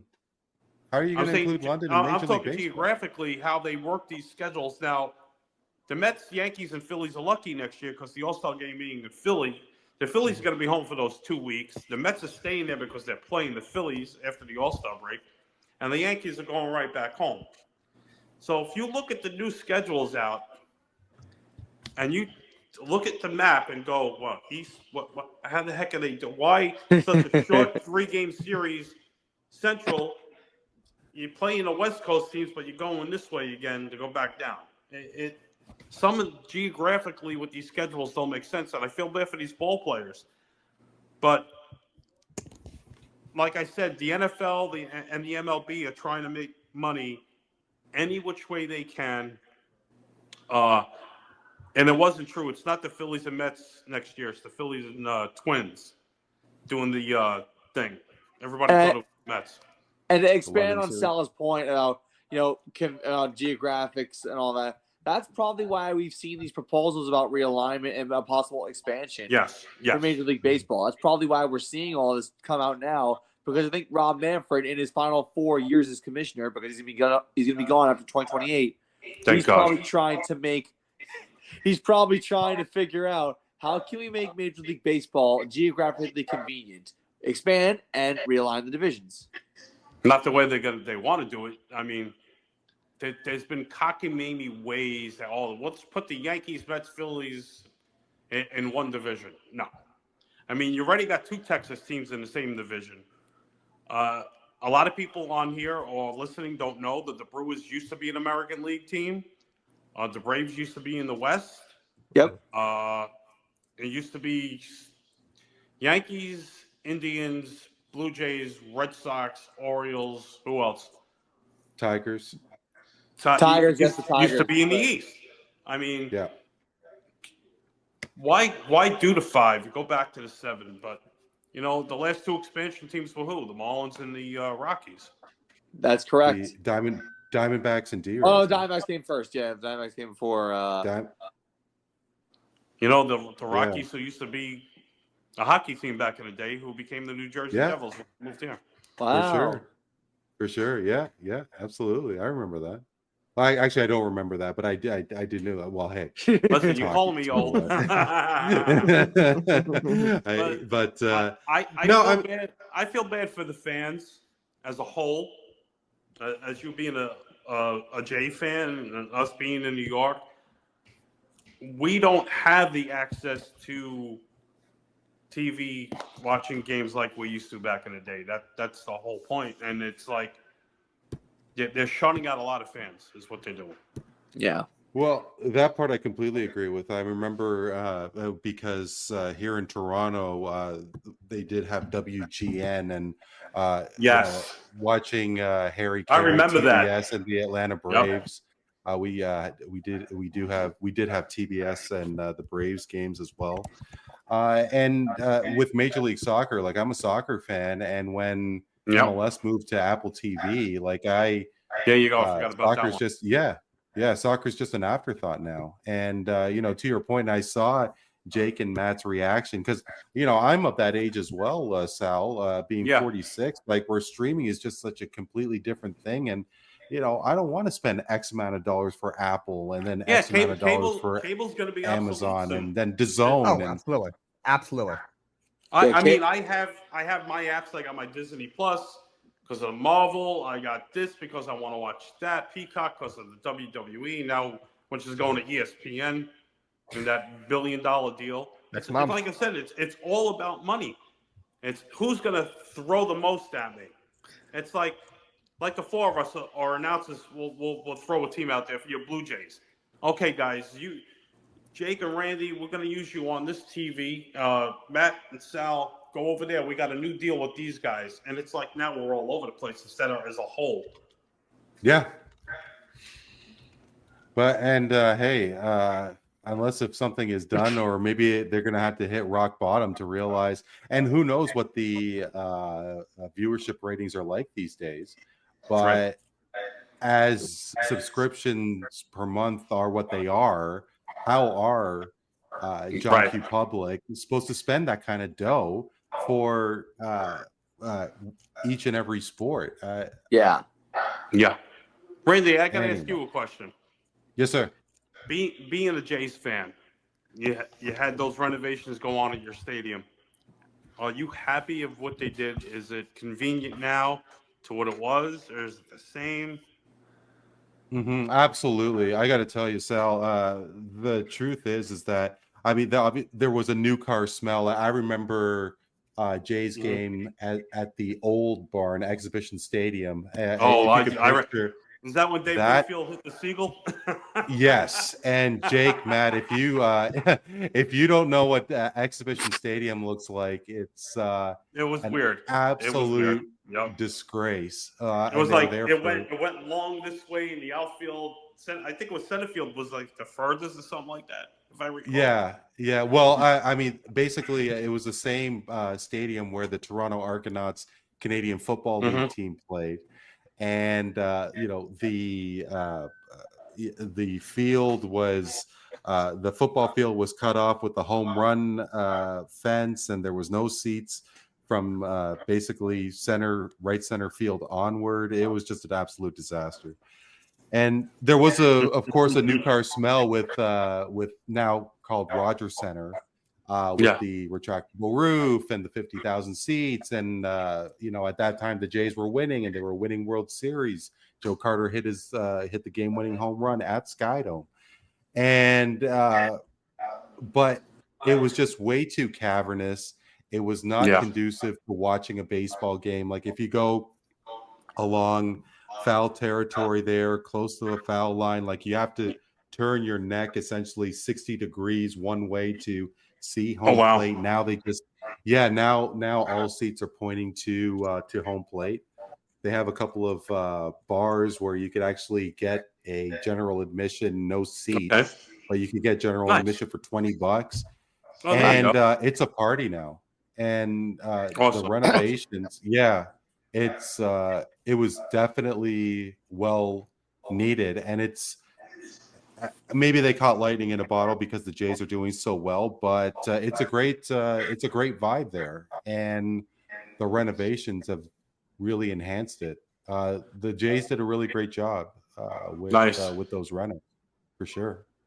Right, and Jake would know this. When Citi Field first opened, nobody liked it because Wilpon went to my old high school in Brooklyn called Lafayette High School, where Johnny Franklin came from.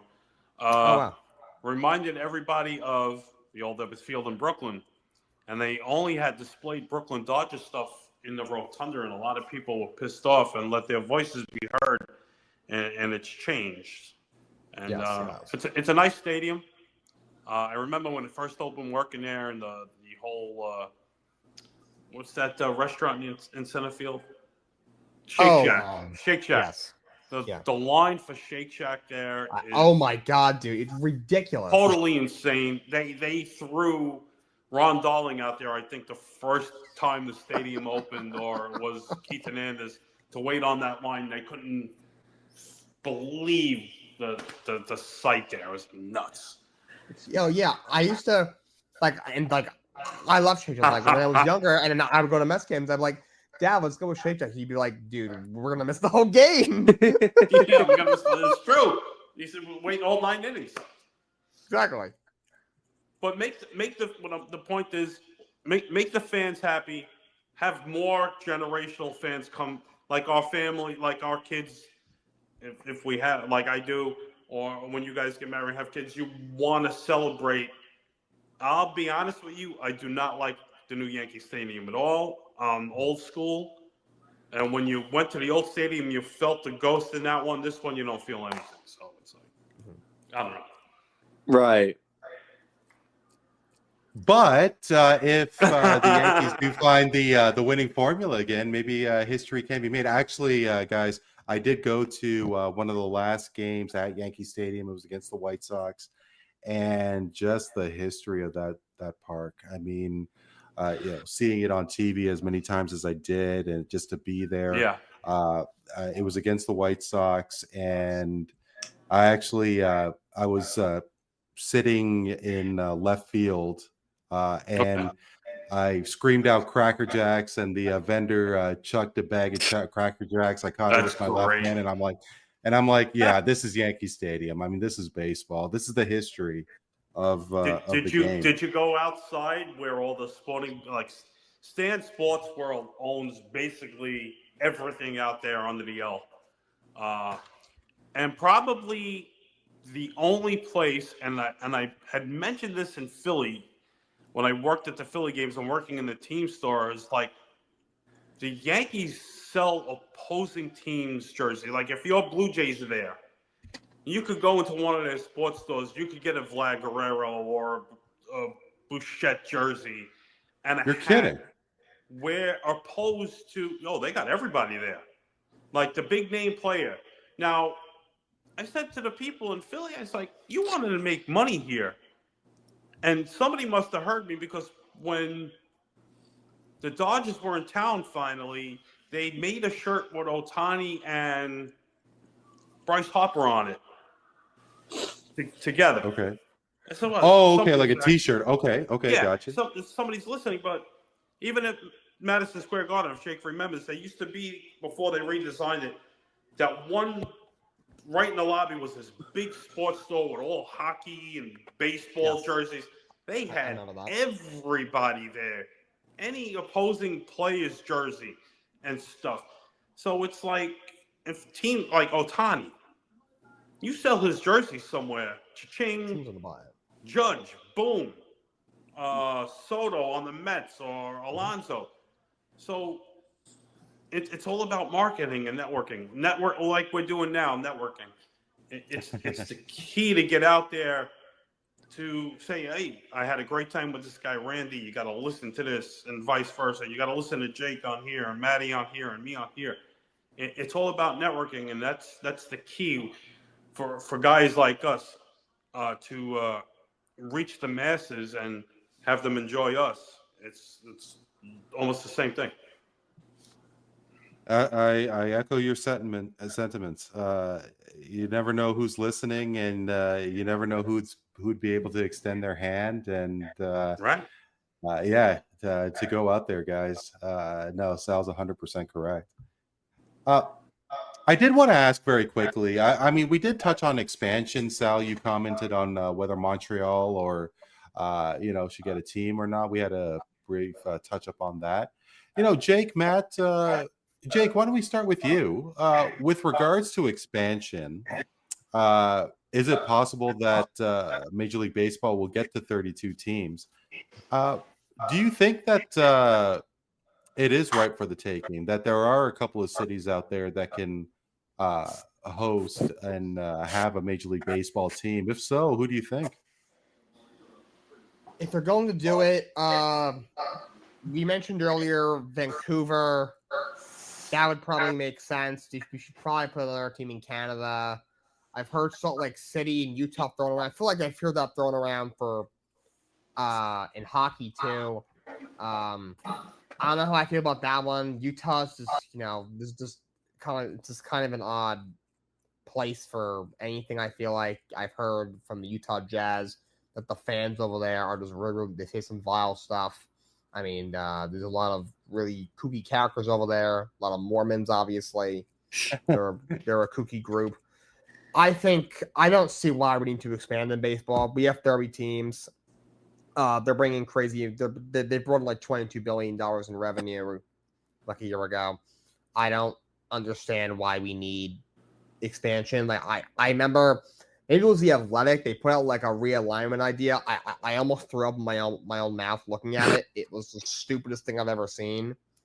I think it's what was your problem? Pathetic. Just everything. This is the way they like the divisions they had, and like hypothetically if they were to realign, because at the Little League World Series Classic game from the Mets and the Mariners, right? That the booth, that Sunday night baseball booth. You might as well watch the game on mute. They are absolutely dreadful. Sacramento University, where I went to school, puts on better broadcasts than them on a daily, as does where Matt went to school at Ryder. It's dreadful. They don't even talk about the game. Like at one point, David Cohn was was being asked by a water press, something about how Japanese pitchers have like a different windup than American pitchers, because I guess it was Dodgers game and maybe it was a Cubs game and Shiro Imanaga was pitching. Right. I'm watching it. I was like, David Coe, I'm gonna be completely honest. I don't give a crap. Announce the game. But wait a minute, that has nothing to do with expansion. No, you're talking about poor broadcast, but because Jake, whether Vancouver has the infrastructure, I think that they do. A team in the Pacific Northwest, but what about Nashville? What about Portland, Oregon? I think that Nashville, especially. Actually, I was on a roundtable a month ago, and one of the guys who is he's in Mississippi. And he suggested the Grizzlies move from Memphis to Nashville, and Nashville seems to be exploding. Why not have a Major League Baseball team there? I do think that there are gems out there. Louisville, Kentucky. Obviously, Louisville is such a small town. You guys could comment it better than me, but Louisville is already synonymous with the slugger, with the baseball bat. I don't know, Jake. What do you think? I think right now expanding is stupid. I don't want to see it. I think it's pathetic. I think it's dumb. I think it's horrible. I don't really want to see expansion in baseball. I just don't think we need it. I get it in basketball, maybe. It's been talked about. It feels like for 6 or 7 years in basketball. Maybe we get that. We've been talking about it for a while in hockey. I don't see the point of it happening in baseball right now. And I really don't think it's going to happen. Remember, Rob Manfred is leaving that office in about 3 years. When his contract ends. I'm really not sure if we're gonna get really any progress with that as long as he's running the show. Maybe when he leaves, thank God, and somebody else gets in there. Maybe if they have a different outlook on things, maybe the talks get going. But I don't see the point right now, and I don't see it happening for a while. Maddie, what do you think? So my opinion about expansion right now, I think you need to explore your options, and I think it'll take into greater effect. Those getting a bigger magnifying glass on expansion after Rob Manfred leaves, because right now Rob Manfred's big goal is to get this new CBA agreement done in 2027 or 2026, whatever that may be.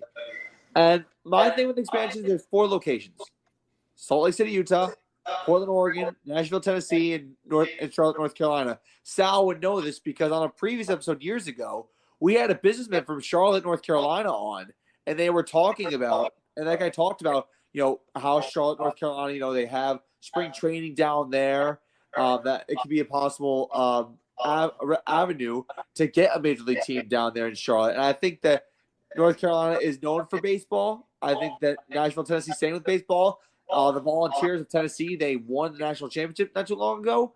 And not to be like, what's the word I'm looking for? Not to be like, I forget what the word is, but like, anyway. So it seems like a lot of baseball athletes come from the south part of the state, from the south part of the country. Like a lot of the southern kids, they play baseball and they're really good at baseball. Even like Kentucky can be considered in the Midwest, but also part of the South. Stereotypical, that's the word I'm looking for. I want to be stereotypical about this, but like it's typically seen that major leaguers come from the South because of the geographic and because of the weather and because that in the southern part of the country they love baseball. But do they have the population? Do they have the population, Maddie, to fill a Major League Baseball team? I think they do. I genuinely think they do, especially because, like I said, Vanderbilt and Tennessee, they fill crowds all the time with baseball, and I think that if you make a 30,000 seat stadium in Nashville, you're probably going to be able to fill out that stadium up if you can draw a crowd. Like they say in Field of Dreams, if you build it, they will come. And this is the case here. If you build a stadium in Tennessee, because Tennessee is so passionate about baseball, people will come and they will want to buy into this. And I think that Tennessee more than Salt Lake City, and Tennessee more than Portland, Oregon. Like Oregon and Salt Lake City, Utah just seem random. I think North Carolina and Tennessee is where you have to expand if you want expansion. Me personally, if I'm when it comes to expansion, I'm all for it. I think we need more teams. I think 30 is just a weird number. I think that if you do it the NFL style, like have 4, 4, 4, 4, 4, 4, 4, 4 with the divisions, if you pin their divisions correctly, like don't put both New York teams in the same division, that would be stupid. But like plan your divisions correctly and make it geographically convenient where you can have those classic rivalries, but also keep tradition. Anything where my Blue Jays could get out of a division with both the Yankees and the Red Sox will be just fine with me. So I do think that 32 teams is a perfect number. I think it's just a matter of time before the. Where would they go? The American League or National League? Well, I think it would be realignment. I think really. With Montreal, I mean, I think there would just be such a honeymoon period. I mean, a lot of like I remember John Kruk saying on his broadcast about how he was partying in Montreal and it was such a great time and so on. But I mean, how long is that really going to last? Like, where are you going to build that stadium? Is Montreal? Do they have the kind of fan base where they could support a major league team throughout? I think that there is something really about the Pacific Northwest. I think that Vancouver really got screwed over with the Grizzlies and the NBA, and I think that they are a world-class city. Hell, they had the Olympics, and I could go on, but beyond the innate rivalry between Seattle and Vancouver being like 2 hours drive from each other. Obviously, you're not going to put two teams in Vancouver and Portland, Oregon, if even Oregon and Portland can hold a major league team. But I do think Vancouver has that kind of infrastructure. I think that Nashville, I mean, Sal, you know as well as I do that Miami didn't really have the 4 sports teams until relatively recently. Like the Miami Heat came in the late 80s. The Panthers came in the the Panthers came in the early 90s, and the Marlins came in around the same time. Mm-hmm. I think Nashville is just one of those cities that there's so much opportunity there. The entertainment dollar is going through the roof. I think they got to strike while the kettle is hot. I believe so. Yeah. Yeah. And, the soccer franchise, Nashville SC is doing really well.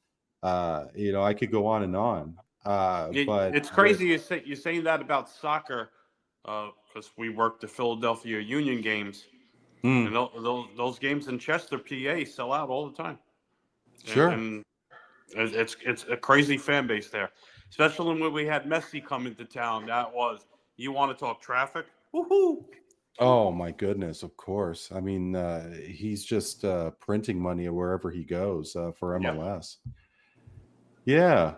So, gentlemen, I think we've covered everything, but it's time for the last segment of the show.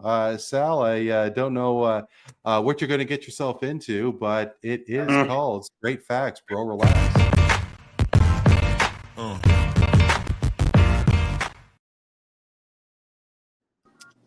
The deal is, Mr. Powell, I'm going to pose a statement to you. You're going to agree by saying straight facts. You'll tell me why, and you'll do the exact same thing if you disagree by saying, bro, relax. And Jake, how about the season Cal Raleigh is having?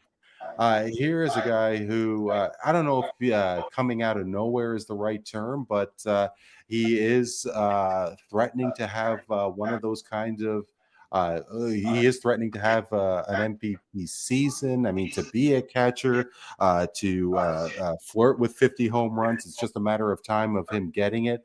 If he didn't get it already, I believe Seattle's playing right now. But he is playing in Seattle and in a market where not a lot of people pay attention to, despite the Hall of Fame talent that did roll through the Emerald City. You think about Ken Griffey Jr. You think about A-Rod. You think about Randy Johnson, Felix Hernandez, Ichiro. They've had a great wealth of Hall of Fame talent there.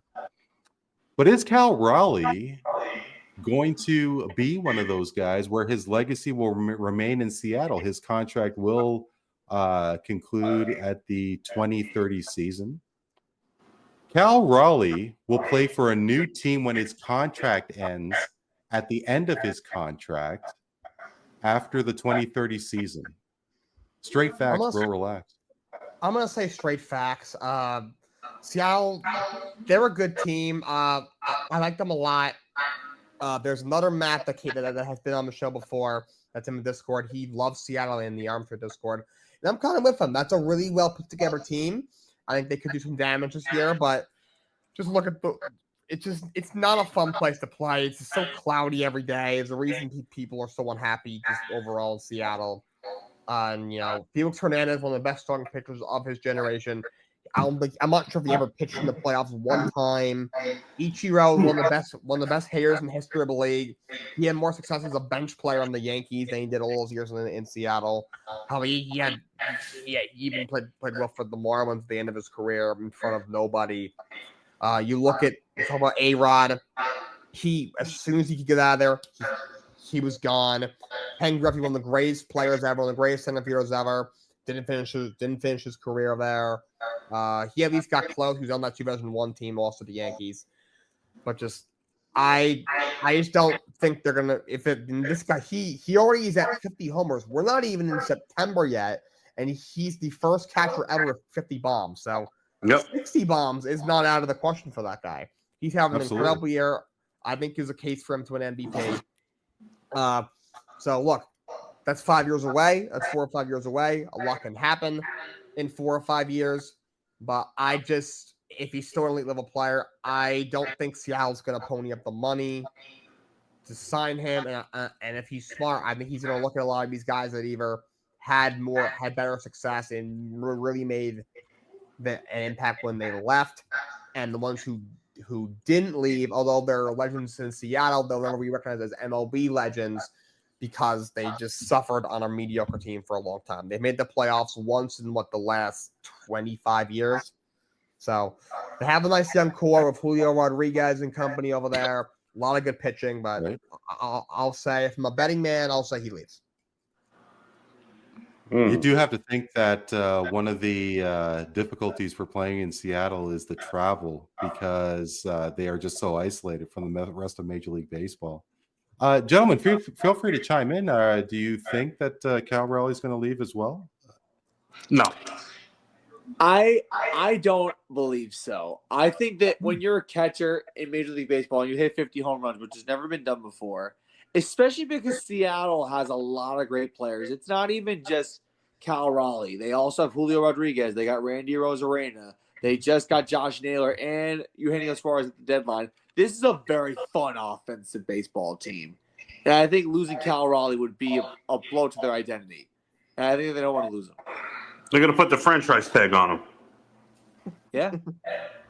Right now, he does have 50 home runs, 107 RBIs. He's batting .244. There's 25 games left this week they're away for the next, 9 games, which is crazy. Wow. They go to Cleveland, Tampa, and then Atlanta. They come back home for Seattle and the Angels. Back on the road for Kansas City and Houston, and close out the season at home against the Rockies and world champion Dodgers. Wow. So that last weekend, and that's what you were touching on, September baseball and the playoff push. That's what I look forward to. That last weekend into September, and you see these playoff teams and who they're playing at the end of the year could basically make or break one team. And sure. What year was it, Matt? The Yankees just tippy-toed into the playoffs by 2021 by beating Seattle the last weekend of the series. Correct. Yeah. They don't win that game. The Yankees aren't in it. Yep. So Right now, I think he stays. I think they build a team around those core of guys, like Matty mentioned. Seattle's going to be a team to be reckoned with. I think I'm not afraid as Houston as I used to be. Detroit has rejuvenated, and I noticed Alex Bregman is a free agent after this year. If he likes what he sees in his old hometown, maybe he goes back to Detroit. Sure. I But think, with Seattle, there certainly is a foundation there and a great history of. Without a doubt. Seattle, and of course, having not made a World Series, they did come into Major League Baseball the same time as the Toronto Blue Jays back in 1977. They have a good fan base for both teams. Like they call their football team, they're the 12th man, the fans. Mm-hmm. Seahawks. So they really have a good fan base out there for both their organizations. The Seattle Kraken with their hockey team. Yep. The man has to stay. Just like Alonso needs to stay a Met. You got to keep that man in Queens. Yes, please. I think it's a different fan base if Alonso does walk. Met fans aren't going to be happy at all. Pete Alonso, certainly. Yeah. So, Matty, of course, the Toronto Blue Jays have had some renaissance season. They are tops in the AL East. They're flirting with the best record in the AL. What is the possibilities for Canada's team? However, the one half of the dynamic duo, Bo Bichette, his contract will be up at the end of the season, and is there a possibility that he may look elsewhere? There is no relationship like there is with Vladimir Guerrero Jr. I'm sure you guys aren't aware that Guerrero Jr. was in fact born in Montreal while his father was playing with the Expos. He, of course, did go through the program and with the Jays organization essentially the same time as Vladdy has. But what kind of contract would he be requesting? And would the Jays be able to match that? Or do they just see that 1-2 punch as the driving force to lead the Jays to playoff glory? Matty, Bo Bichette will resign with the Blue Jays at the end of this season. Straight facts, bro. Relax. Straight facts. Because here's why. The Blue Jays know that they have a foundation. They know they got something special brewing this year. They're, like you said, they're probably going to be the best team in the American League by record, unless Detroit ekes it away from them. This team, I think this is their open hole to win a championship. Finally, you already paid Vlad Guerrero Jr. You might have to get Bo Bichette back as well. Fans are clamoring for Bo Bichette to get that extension. I think you have to focus on keeping your core guys there. And if the Blue Jays are serious about contending in the future, they keep Bo Bichette as well. So straight facts. My spidey sense is tingling. I do agree with you, but there is something. I think that. I mean, how enamored is Bo Bichette with Toronto? And it's not just because it's Toronto. Like, does he have eyes for some other team? And I mean, hey, he has every right to sign a big ticket as well. And I don't know. I don't know how connected he is with the Blue Jays, despite this great run that they're having this season. If I did have to put money on it, and I'm just calling it a hunch, I do think he walks. But I hope that I am wrong. I'll say this: at the beginning of the season, if you asked me this in like May, I would have said I was very positive he's going to leave. I think he stays now. They've had a really good year. Vlad just got his deal. However, he didn't have a lot of suitors. He was really bad last year, a bunch of injuries, but pretty much the last 4 years other than that, he's been one of the better hitters in baseball. He led the league in hits 2 years in a row. He's been very good this year. I think he's even better than his numbers say. So I think he stays, but you know, because he's a shortstop. You've seen a lot of these shortstops, you know, Lindor and Seager get these huge deals. He's gonna probably want something kind of close to that. You know, I could see him maybe, you know, clearing $200 million. You know, Willie Adames got 7 for 182 or something from San Francisco. Yep. I think that's probably his floor, so he's gonna get a big deal. I think he'll stay. However, Rogers' family, as you know, Randy, they tend to do some funny things. Sometimes they open their pockets. Sometimes they're like, "Nah, I'm good." Sometimes they'll pretend like they are to make the fans happy, and then you get towards spring training. It's like, holy crap, we missed on every single free agent that we wanted, and we ended up with 87-year-old Joey Votto. So I think Great pull. I've had a bit of a change of heart with my prediction for that, so I'll say he stays, but he's gonna have suitors for sure. He certainly will. Well, Sal, now that you got a firsthand experience of what this segment is like, now you are on the hot seat. And I mean, how about those New York Knicks? I mean, it was some uncharted territory for the Knicks. They did have a great regular season, going 20 games over 500. They made the conference finals. Is it possible that they are on their way to perhaps getting to the pot of gold there and winning an NBA championship for the first time in over 50 years?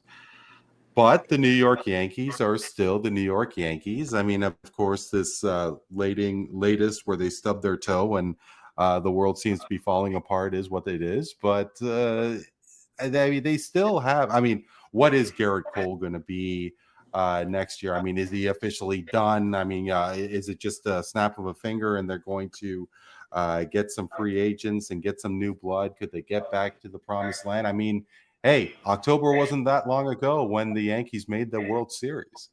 You know, But it's funny. where are we at with regards to who's going to win the race? Sal, the New York Knicks will win a championship before the New York Yankees. Straight facts, bro, relax. I'm going to say straight facts. Why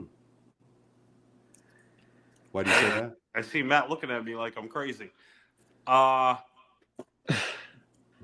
Knicks are close, real close. I think they're closer than the Yankees, actually. Like I said, that 90s formula needs to walk. They'll never fire Boone because he's a yes man. That is why he's still around. The whole formula in the Bronx has to go.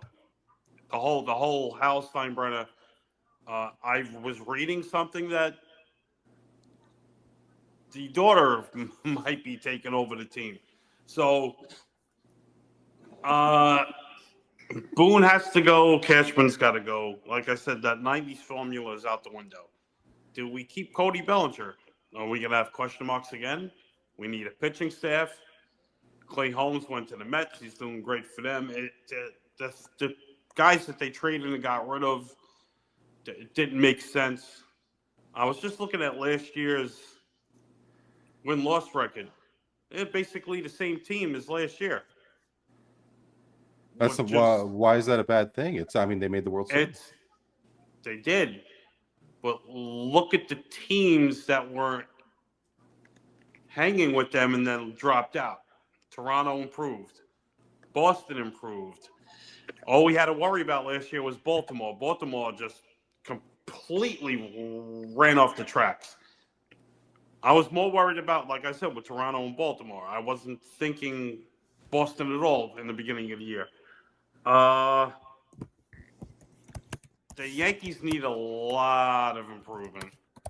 If they don't make the playoffs this year and get knocked out in the first round, me and Maddie are going to be probably censored for the rest of the season. Maddie, are you in agreement with Sal? All right. The day of the New York Knicks win a title, New York City will be flooding with people. I'm guaranteeing you right now. But like, More so kinda than do agree with usual? that. More so didn't than wanna- already? Well, here's the It'll thing. be, I wild didn't thing. want Sal to say straight facts, but you know what? I can kind of see where he's going because right now the Yankees are doing the same thing every single year and expecting a different result, and you don't get a different result. Yes, we almost beat the Dodgers in the World Series, but honestly, we were beat handily in that World Series last year, handily, and that's not even a controversial opinion. It's a fact. Now the Knicks, this is probably their golden year to win the NBA Finals. This upcoming season is probably their golden chance to do it. The East has Because the nothing. Celtics are going to take a step back. I think the Pacers are going to take a step back, and then I think the Western Conference, they can take them on. I really think so. Other than Cleveland, who has proven that they can choke, I think the Knicks can come out of the East and maybe even win it all. I agree with Sal. I just don't like hearing that answer, but I can agree. Also, we talk about how the Yankees won't change. Like Aaron Boone can run the team into the ground, and like Sal said, he's a yes man. Tom Thibodeau took the Knicks to the first conference finals in 25 years, and the Knicks still look themselves like, look, he's done a lot. He's done a lot for us for ECF for 25 years, but he doesn't use his bench. He's got to go. So if the Knicks fired a coach after he took them to the Eastern Conference Finals for the first time in 25 years, I wasn't even born yet. Meanwhile, Aaron Boone is running the team into the ground. They're like, oh yeah, he can come back. So yeah, and the Knicks are like Sal said, they're really close. They have a real star in Jalen Brunson, Karl-Anthony Towns. He kind of gets on my nerves a little bit, but he's a good player. They have a legit bench now, different coach in Mike Brown. East is pretty weak. Coming out of the East shouldn't be that hard. I don't know. I think they're close. Yeah, Phil, the Sixers aren't going nowhere quick. And no, you have the freaking I Embiid. said, my spot during the Sixer games was right by the Sixers bench, and I would hear it all, man. I would hear it all, and we were talking about teams organizations throwing money at ball players, and Joel Embiid's one right there, always injured, and you throw money at a guy who's always injured, and now you got. I think didn't the Knicks just pick up somebody that was on the Sixers just recently? Yeah, Yabuzele, the big man. Oh, Yabba Dabba Doo, they used to call. Yeah. So when he used to shoot a basket and score in Philly, the background noise was Fred Flintstone going Yabba Dabba Doo. So there's an organization who made the playoffs against the Knicks, and then they took over the arena in Philly, and Philly wasn't too happy about that. But organizations are throwing money. You're putting a captain's moniker and a franchise player moniker on these guys, and DeVito now is a Patriot. The Giants got rid of him. It's like, where does it stop and where does it end? Actually, not stop. Where does it end it? Even with the Mets, Met fans have been dying since '86. You made it in 2015. Kansas City was a good team then. And it's like, okay, and I said it back then. When you make the World Series, Yankees-Mets 2000, you're supposed to build on that team going forward. What were we going to do with Roberto Alomar and Mo Vaughn? Jason Bay. What was Will Pond thinking? Yeah. They were definitely past their prime for sure in 2000, and all the teams are like that. The Yankees were getting guys past their prime. Sure. If you look at these organizations, whether it's the Devils, the Rangers, the Islanders, the Rangers just had a good run, and now they broke that team up. I was never a Ranger fan. I was a Devils fan, but the Islanders now with their new arena and Boomer Esiason's son-in-law is on the Islanders, and it's like and you were touching on getting ball players to draw fans back to see these teams, and I know what your next question is, so go ahead. Oh no, I was. I yeah, thought didn't we were really getting have ready any- for that other part because Oh no, not at all, not at Oh. all. I guess really in the end it was just like, do you need more pieces to fill a baseball team? And the Yankees are going to need it. I think every team needs like the Yankees made the World Series last year. Did you think Right. they were going to make it again this year? You knew the Dodgers were well, because hey, if Garrett Cole stayed healthy, if they'd re-signed Juan Soto, why not? it's all. I don't know. It's like I said, it's all about pitching. You could have the whole 9 guys on that lineup that hit 50 home runs and bat in 200 runs, and they could help us. As long as you have a good starting staff that could hold that team down, or a bullpen that's awesome. And then you're done if you don't.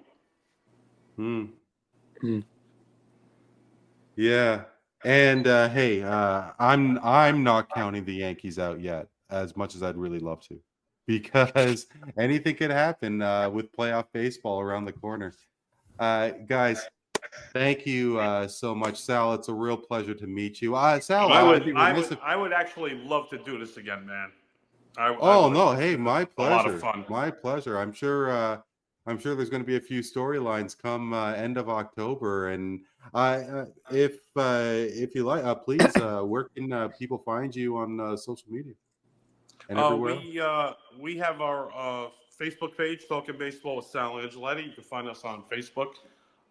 If you go on YouTube and do the same thing, you find our old shows up there. Spotify, iHeart, Amazon Music. You know, Matty Ice, one of the main cogs of my wheel, along with Big C, where new time slot this coming Saturday from 2 to 3 p.m., half hour of baseball, and then we got my Gridiron Gang throwing around our football picks and spreads and all that other jazz. And with football season around the corner, and with hockey season as well, basketball, both those are a couple months away. We're going to get into the swing of things with a lot of pro sports. And hey, what's better than playoff baseball? The summer went by too quick. It did. It really did. Yeah, sure did. For Jake Cardinale, Matt Siriani, and Sal Angioletti, I'm Randy Kure. This is Voice of the Fans Canada. Hope you're doing well and keeping safe. We will talk to you next time.